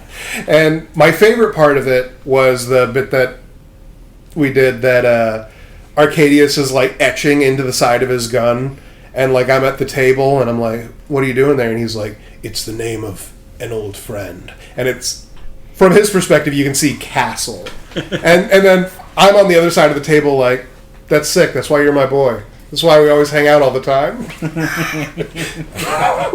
Yeah, and then so they end up liberating the governor's palace. He explains that there's basically a gene stealer cult uprising, and then there's also a demonic infestation happening at the same time. There's, like, some Nurgle cultists, and those two baddies are actually warring against each other while the Imperial authorities are trying to, like, deal with that. And then a plot hook sends you guys off world, and then you go to the planet that's currently being attacked by Tyranids. Yeah. And then you end up getting into a bunker, and then you end up being isolated in that bunker, and that's when I have you make the backup To come get us characters. out. Yeah, to go spring you from that bunker. Yeah. And then that's when I do the ass pull of, like, I was waiting for Perils of the Warp, I was waiting for this, because I was going to have it be Perils of the Warp, or I was going to have it be, after you defeated the Hive Tyrant, his head exploding was going to trigger Perils of the Warp, and corrupt your characters that way. But instead, Brody's Centipede Man, which, if I remember correctly, yeah, Kevin, you made Asdable Vike, who was, like, a heavily... Was that his name? Yeah, it was his name. Oh, man, yeah, because he was supposed to be Char, but he was also Captain Falcon. Yeah, because he had a whole bunch of cybernetic upgrades where he could basically Falcon kick people. Yeah. And then Rob made Cereza, which is basically his Bayonetta. Yeah. And he had the fucking bullshit-ass step aside perk where he could basically dodge twice like an asshole. It was like, I'm pretty sure it was mathematically a 90% chance to dodge. Yeah, it was nonsense. Busted as shit. And then Brody made a horrible centipede mutant psyker. Who would be the death of them all. And then... I had a cool hammer. And then there was... I forget what Daniel made. Drawing blanks on that one. But I think once someone was, like, riding you around, I want to say Dan's character was riding your character around. I want to say that's what happened. I think it was Nick. Was it Nick's I'm character? pretty sure it was Nick, because I remember him telling me about it. He became like a backpack that was like rubbing his nipples or something. Yeah, he was like doing some weird deranged Sounds shit. about right. Yeah. It's important for the psychic. It helps him relax. Additional stimulus. It's needed for the rituals. And basically they all get Necessary corrupted for by a warp storm, or Perils of the Warp happens, and like a phenomenon happens, they all get corrupted and turn to demons. And then they fuck off, Disney villain style. And because I was already on the way out to go pick up the ship, I was outside of the range. Yeah, so the main party was able to get sprung by Azadul Vike. And then they go to another planet, and basically there's a bunch of Eldar there, and the Imperial guys there are dealing with Eldar, and this infuriated Rob. He was so anti-space elf. And He had then, a great speech. Yeah, he did, because basically shenanigans happened, and they got captured. And it was because a trade princess double-crossed them. And so they're all sitting in a cell, and the Eldar Farseer shows up to start gloating at them, and Rob has like a whole speech about like, you people had your chance and you fucked it. It's the age of man now. and it was like so fucking good. And yeah, they were so angry at the elf, and then I forget.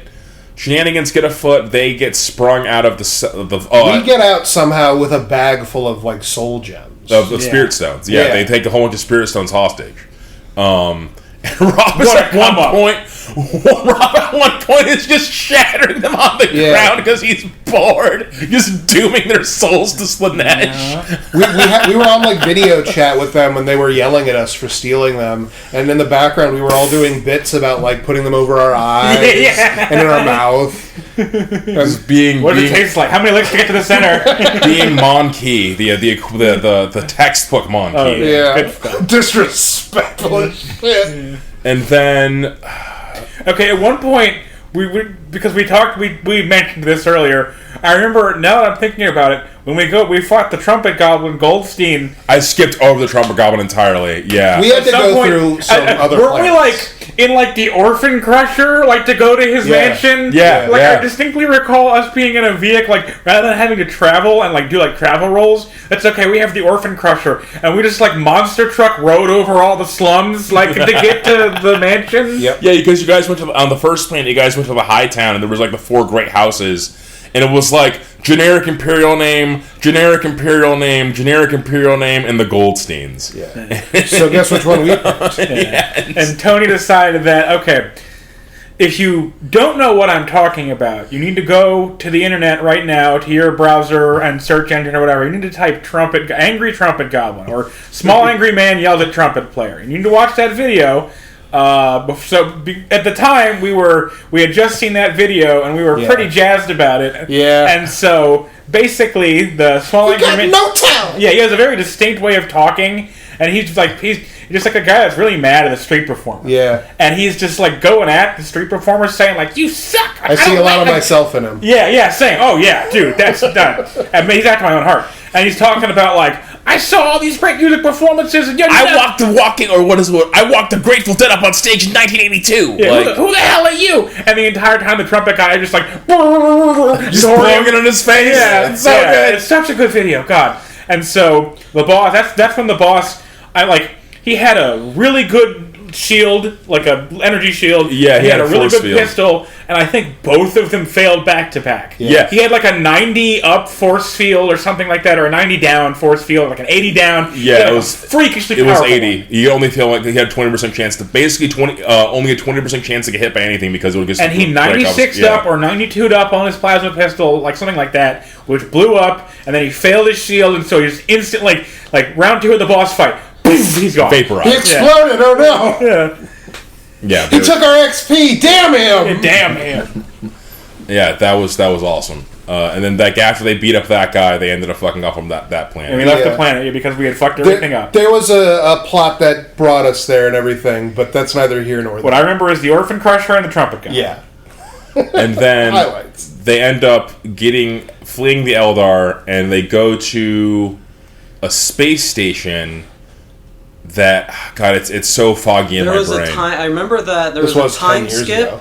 I became an astropath. Yes. In the meantime, I went, and then when I got back to the space station, I decided I'd live in the trash, and I made a trash house. I remember you did like a trash. We had to go recruit you back from the trash. We all started meeting we met at the trash house to get the next mission from Von Holt. Yes, I remember this. We have to pick you up like it's. That was right before the Eldar thing. And then the final battle ended up being, there was like a Dark Mechanicum shenanigans thing.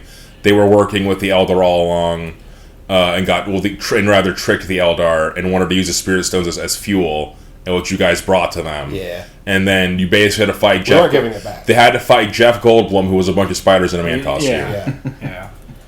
And we were able to defeat him after I was almost completely immolated, and I punched it with all my blankness, and then fell floppily to the floor as bullets just washed over its now defenseless body. I see. Yeah, we had to fight all those demons. We had to fight our created character demons and him. Yeah. And I seem to recall you just like did the Matrix flex, and they were all like, ah!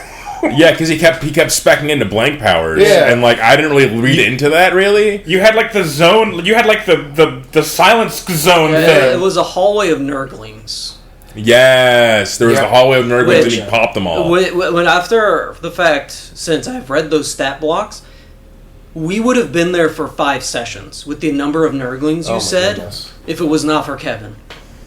Once again, I wanted to make a difficult encounter. They would have done like almost no damage, And just little wait- bits of corruption for a while, while we and- just keep rolling dice at them. and they would just keep like reforming, regenerating.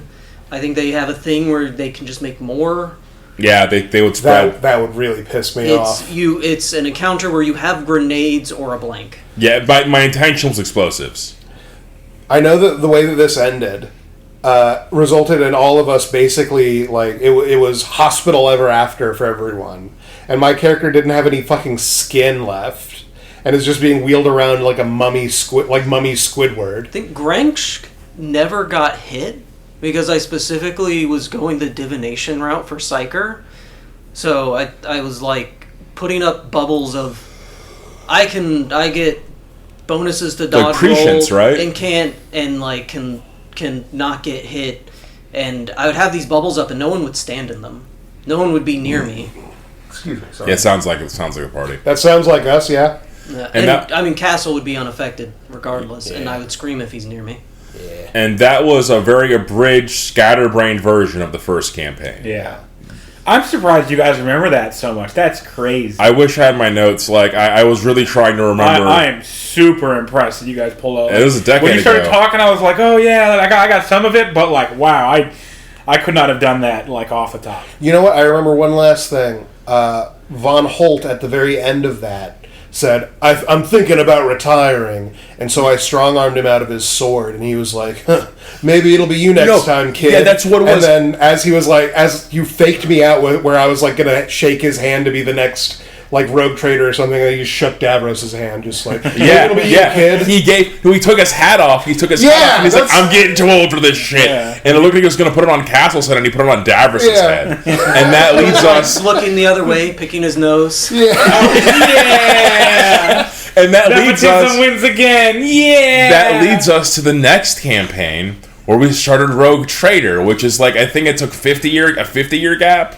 Because Yeah. like age is different in Imperium. There's like rejuvenation treatments, so like If you're rich. you can be 20 for 200 years. Like if you're rich, if you're filthy fucking rich, and, So if you're a and Davros juice type. babies. Yeah. Or high up in like the military or whatever. And because I was watching Galactic Heroes then, my character turned into a long-haired, beautiful, genius military space commander man, except he had like the red eye thing that they have in 40k all the time. Yeah, the And he red had, like, eye finger, monocle. and he had finger guns. Yeah, hell yeah. So that was also where I had moved, and I have a thing where I moved so much as a child that I get very sad if I lose friends. So this was partially I don't want to lose any friends anymore. I'm gonna keep pestering everyone to play this campaign half online, half in person, and I'll come up when I can. Yeah, I was not playing with the group online at the time, which is why I got to be amnesia'd in. And I had heard Dark Heresy carries over into Rogue Trader. Dark Heresy 2 does not carry into Rogue Trader at all. No, not even kind of. And I'm reading the rules, and this doesn't make sense. We'll figure it out. I never figured it out, and honestly, I was like kind of just making stuff up. We the were entire low-key time. baffled by the rules of Rogue Trader basically the whole time we played. Yeah. And we just kept defaulting to Dark Heresy 2, and I just hand-waved all the ship stuff because I realized I can't run this part. It was like and that worked out. You kept giving him, because it's like we did like the ship stuff from Rogue Trader. You tried to, and then we just did Dark Heresy 2 for combat because it was just like How this works. And then we did the ship thing once, and I thought, no, Let's not worry about this ever again. Yeah. And it was Imperial Maledictum's been a lot. It's been a lot better than previous. Dropping the scale, we got too big. I think we were like we were saving the galaxy. Like we need to be shitbirds again. It's very important We need that you're to a be loser. kidnapping strange men Yeah. and told that we can flash back away at any time. so the start of Rogue Trader. It was Davros Davenport, who had spent the past 50 years as an Inquisitor, has numerous family ties, and managed to procure a warrant of trade His family just is that connected. Mysterious, no one exactly knows how, but they were given a ship, an actual warrant, not just a writ of trade, and were given a sector of space out towards the eastern fringes, north of the galactic north of the Tau Empire. Galactic North. There's a whole thing. Terra is in the galactic east or galactic west. Yeah, galactic west. Yeah. Ultramar is the galactic east, and so is the Tau Empire.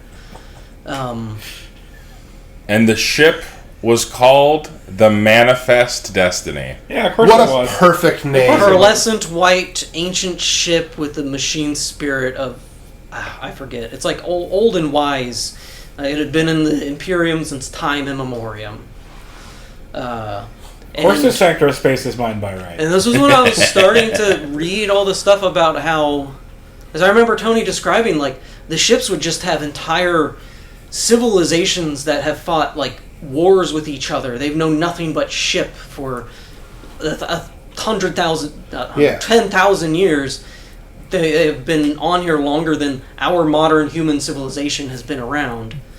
Living and dying in a spaceship that's basically just on its way from point A to point B. And I got the idea of Rattlings from my cousin Todd, love you buddy, where he thought like, well, because they're smaller people, they could get like to the vents and stuff. They'd be the optimal species, very abhumans. There's an environmental pressure for gremlinism. Yeah, exactly. And so when they were given their honorary procession to set off with their ship, the entire ship was Rattlings, and they did like a lollipop guild style in like celebration for Davros, heroes, yeah! And all of the other characters who are Davros Davenport as the rogue trader, Arcadius Keeson, who is now Josh playing the rescued character. Yes. So I think Tony just said, hey, P this, and Josh changed the description of him famously to a 6'3" black man with dreads. Yes. This is an important archetype,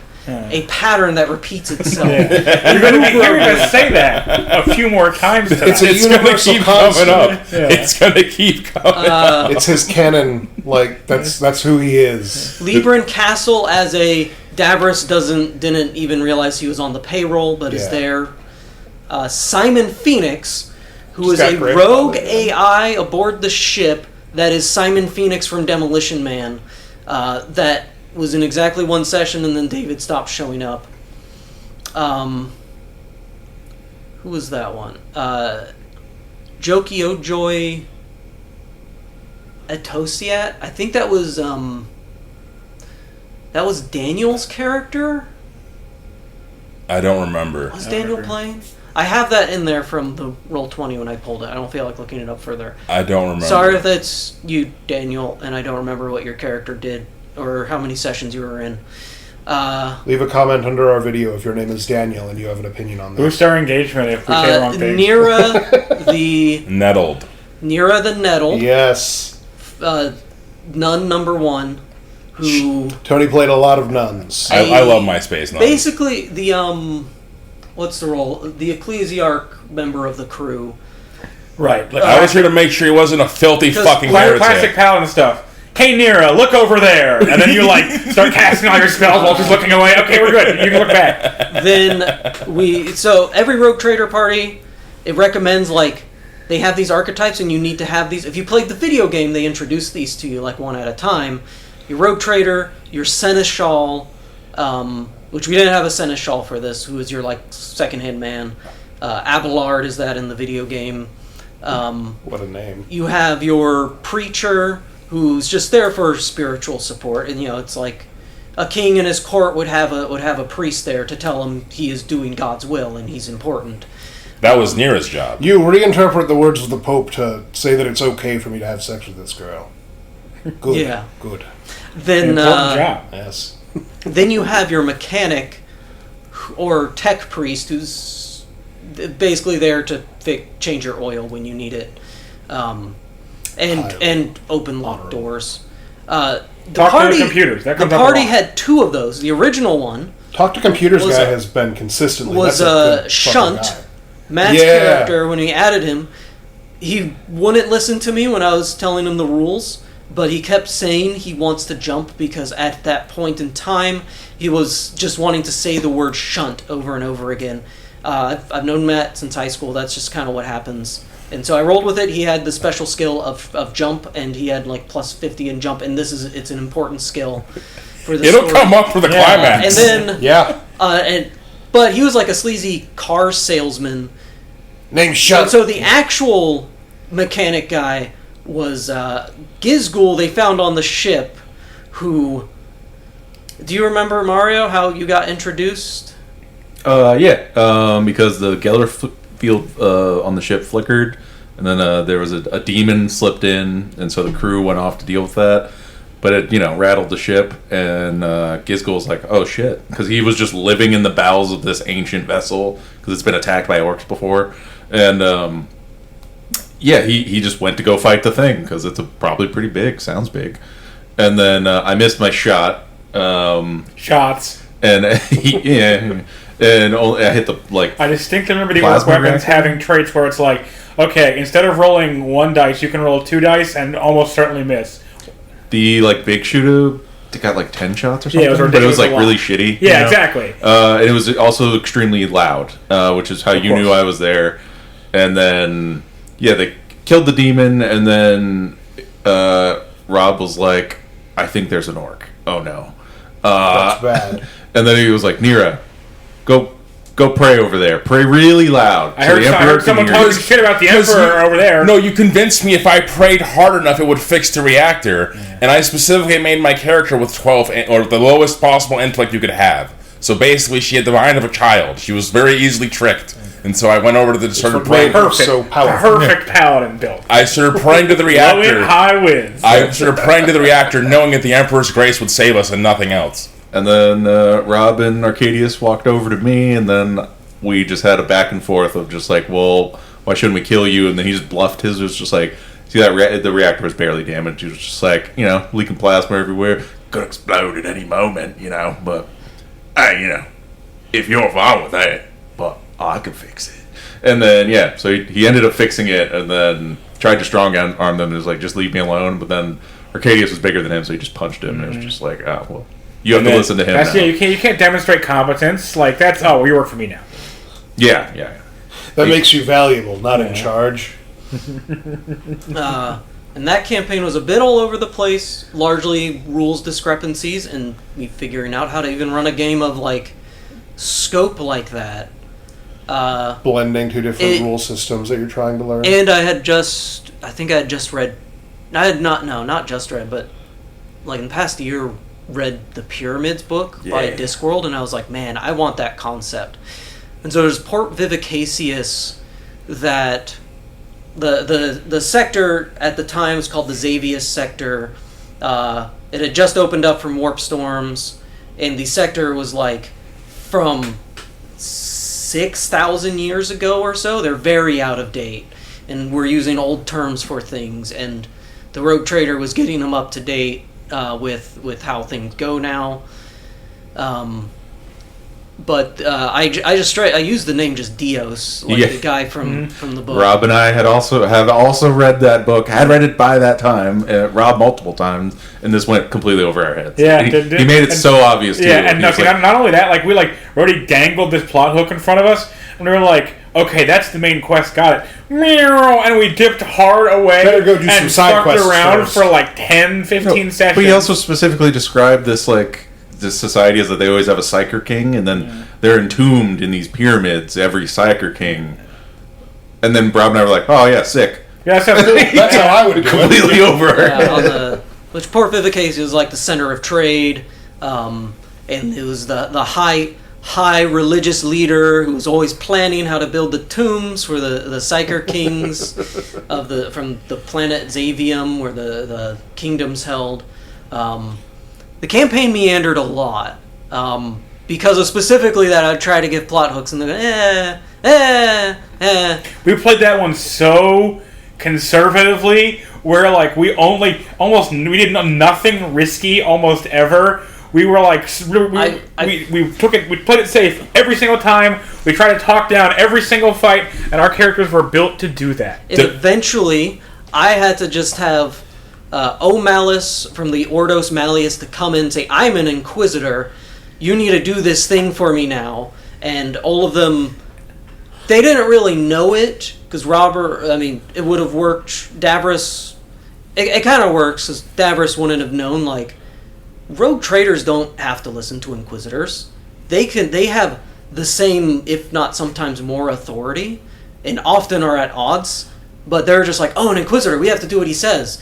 And the Inquisitors, yes, you do. Thank God, now you'll finally take a fucking quest. And my character instantly was on the Inquisitor's side because, like, I had backstory with him. I was like, oh, Papa Tolson, like... We were, like, going back and forth from planet to planet, like, oh, we can increase our profit factor by 5. We spent 6 sessions here cleaning out, like, the shit mines from... Do you want to accept the main quest yet? No? Okay. The profit factor isn't high enough yet. I distinctly remember the only time we didn't try to, like, play both sides or, like, play it, like, to see what we can get out of this was when the Eldari Corsairs showed up. Or maybe they were Dark Eldar? I don't remember which. They were Corsairs. Yeah, they were Corsairs, but we end up going into the bridge or whatever, and we're trying to quote-unquote negotiate with the leader. Rob was not negotiating. He pulled out his Inferno pistol and just kept shooting him, and it kept getting absorbed by his Void Shield, and he's like, hold on, I just want to talk. Listen, monkey. And he emptied the clip into him. This is how I talk, you goddamn aliens. Yeah, and then they got Banshees aboard, you guys just fought, and then they ran away, even though they were actively aiding the planet in fighting off... we freed you from the heel of the Xenos scum. They were helping us! Another important character, Goldie Choppa of the Orc Freebooters of the sector. You guys, they were helping the Imperium fight those orcs off, and instead that went away, and then I was like, oh, I don't understand ship combat. I made a few rolls, and then you guys barely passed defeating the orcs, and the planet's PDF forces were not even dead, they were completely obliterated, but astounding victory for the Imperium. Hooray! Avoided, millions died. Could have avoided all of the casualties, accepting aid from the elves, and you chose Never not that. to. Never that. Davros didn't stand for We ushered in a new dark age that completely decimated modern medicine and infrastructure, killing billions over the next century. We did it. Yeah. And that was the ocean world, I believe. It was in orbit of that one.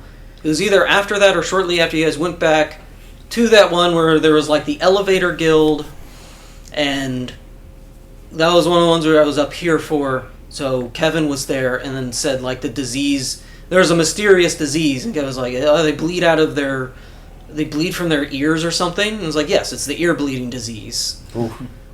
Pretty bad. Which turned out to be horrible. Like weird Xenos from the bottom of the ocean world, because it was a hive in the ocean, and as you go lower down, it's just like deeper underwater, and there's more aliens, and you guys beat up the cult there.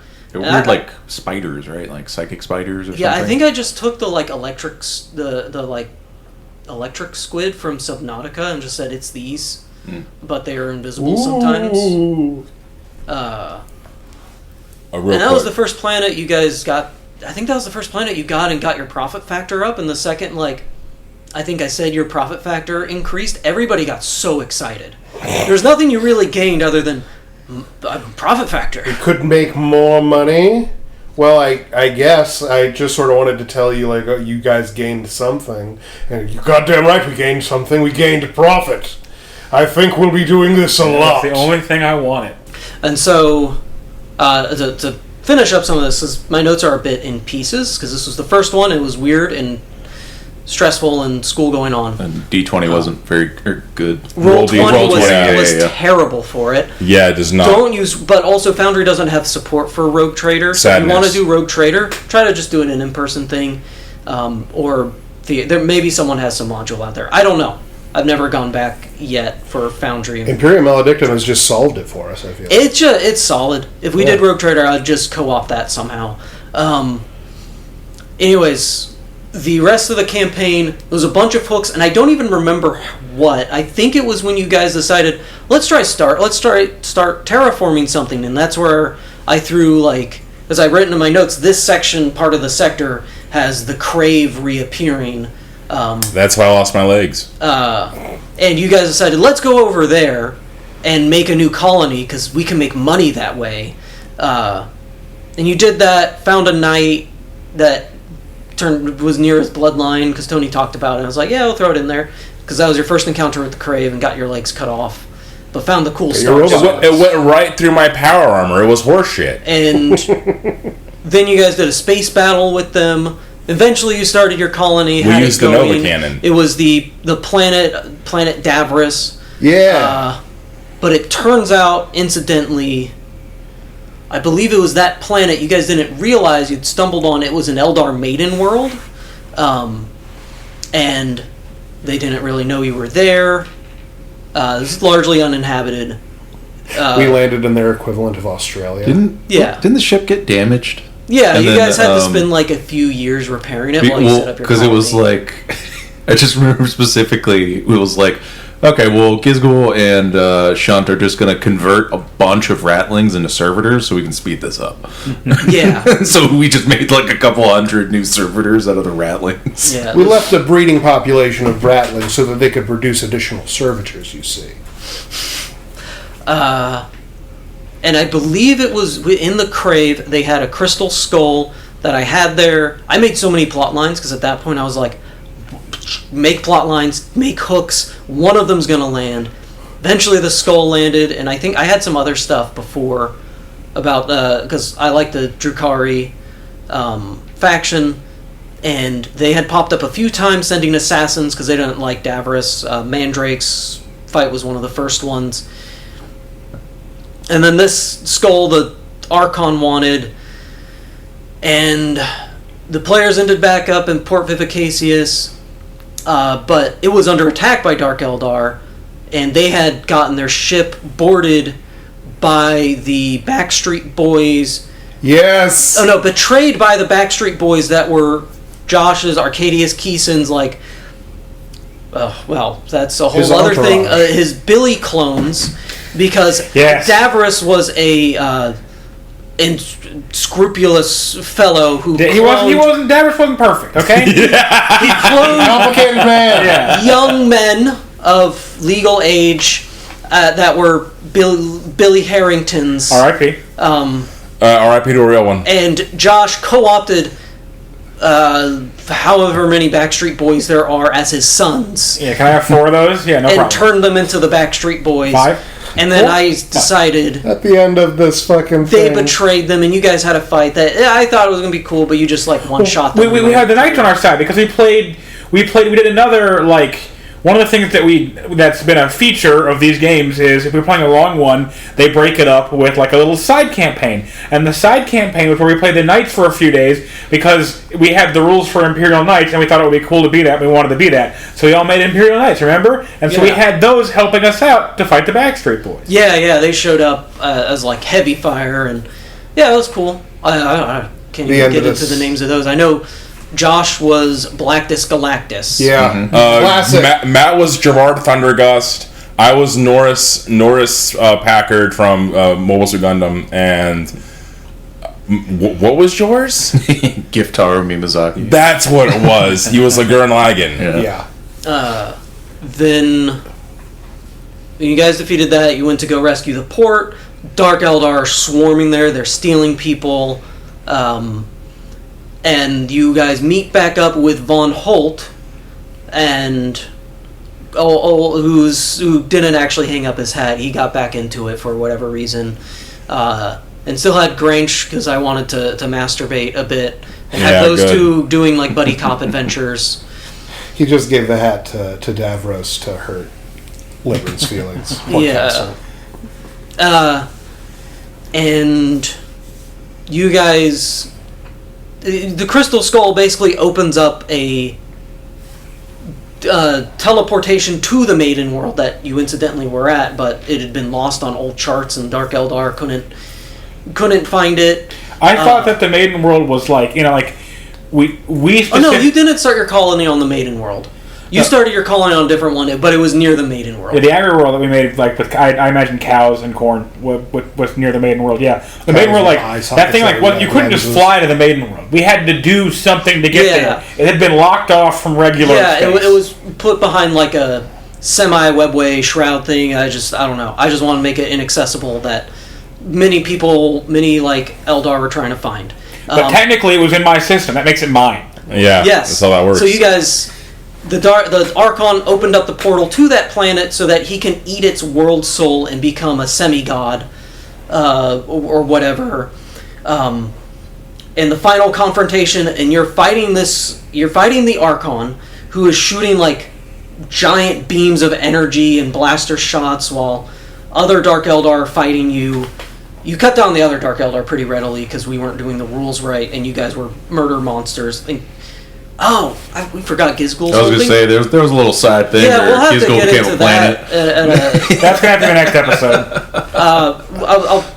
Yeah. I think we also brought it up. You brought it up in a different episode, too. Gizgul takes over. I've described it before, but it's just... There was a whole AI thing, and Gizgul ate it, and then now he's a planet. Yeah. That was a very fun sequence to do, where Mario wasn't there when we did it, and I had people do the escape sequence, and then it lined up perfectly, and be like, when he's asking what grog tastes like, the AI makes his now orcized AI robots start eating fuel lines and say it tastes like grog. It's like, damn, got me. But he eventually wins, because he won on a technicality that he was orange and not green. Mm-hmm. And it logically impaired the robot and was weak enough that Gizgul took over, and became Iron God, and then decided just to go on more adventures with Davros because he was like, yeah, sure, why not? But he was just in like an avatar body. Anyways, final confrontation, Archon Baelith Elazar. It's so fun to say. Shooting energy beams, but the warp energy there empowering him. Guns wouldn't work, nothing would work, and if you went in there, you would die. And Matt, who had not done a whole lot other than like do his like sleazy car salesman accent and fight a bit, was like, be creepy to female NPC. Yeah.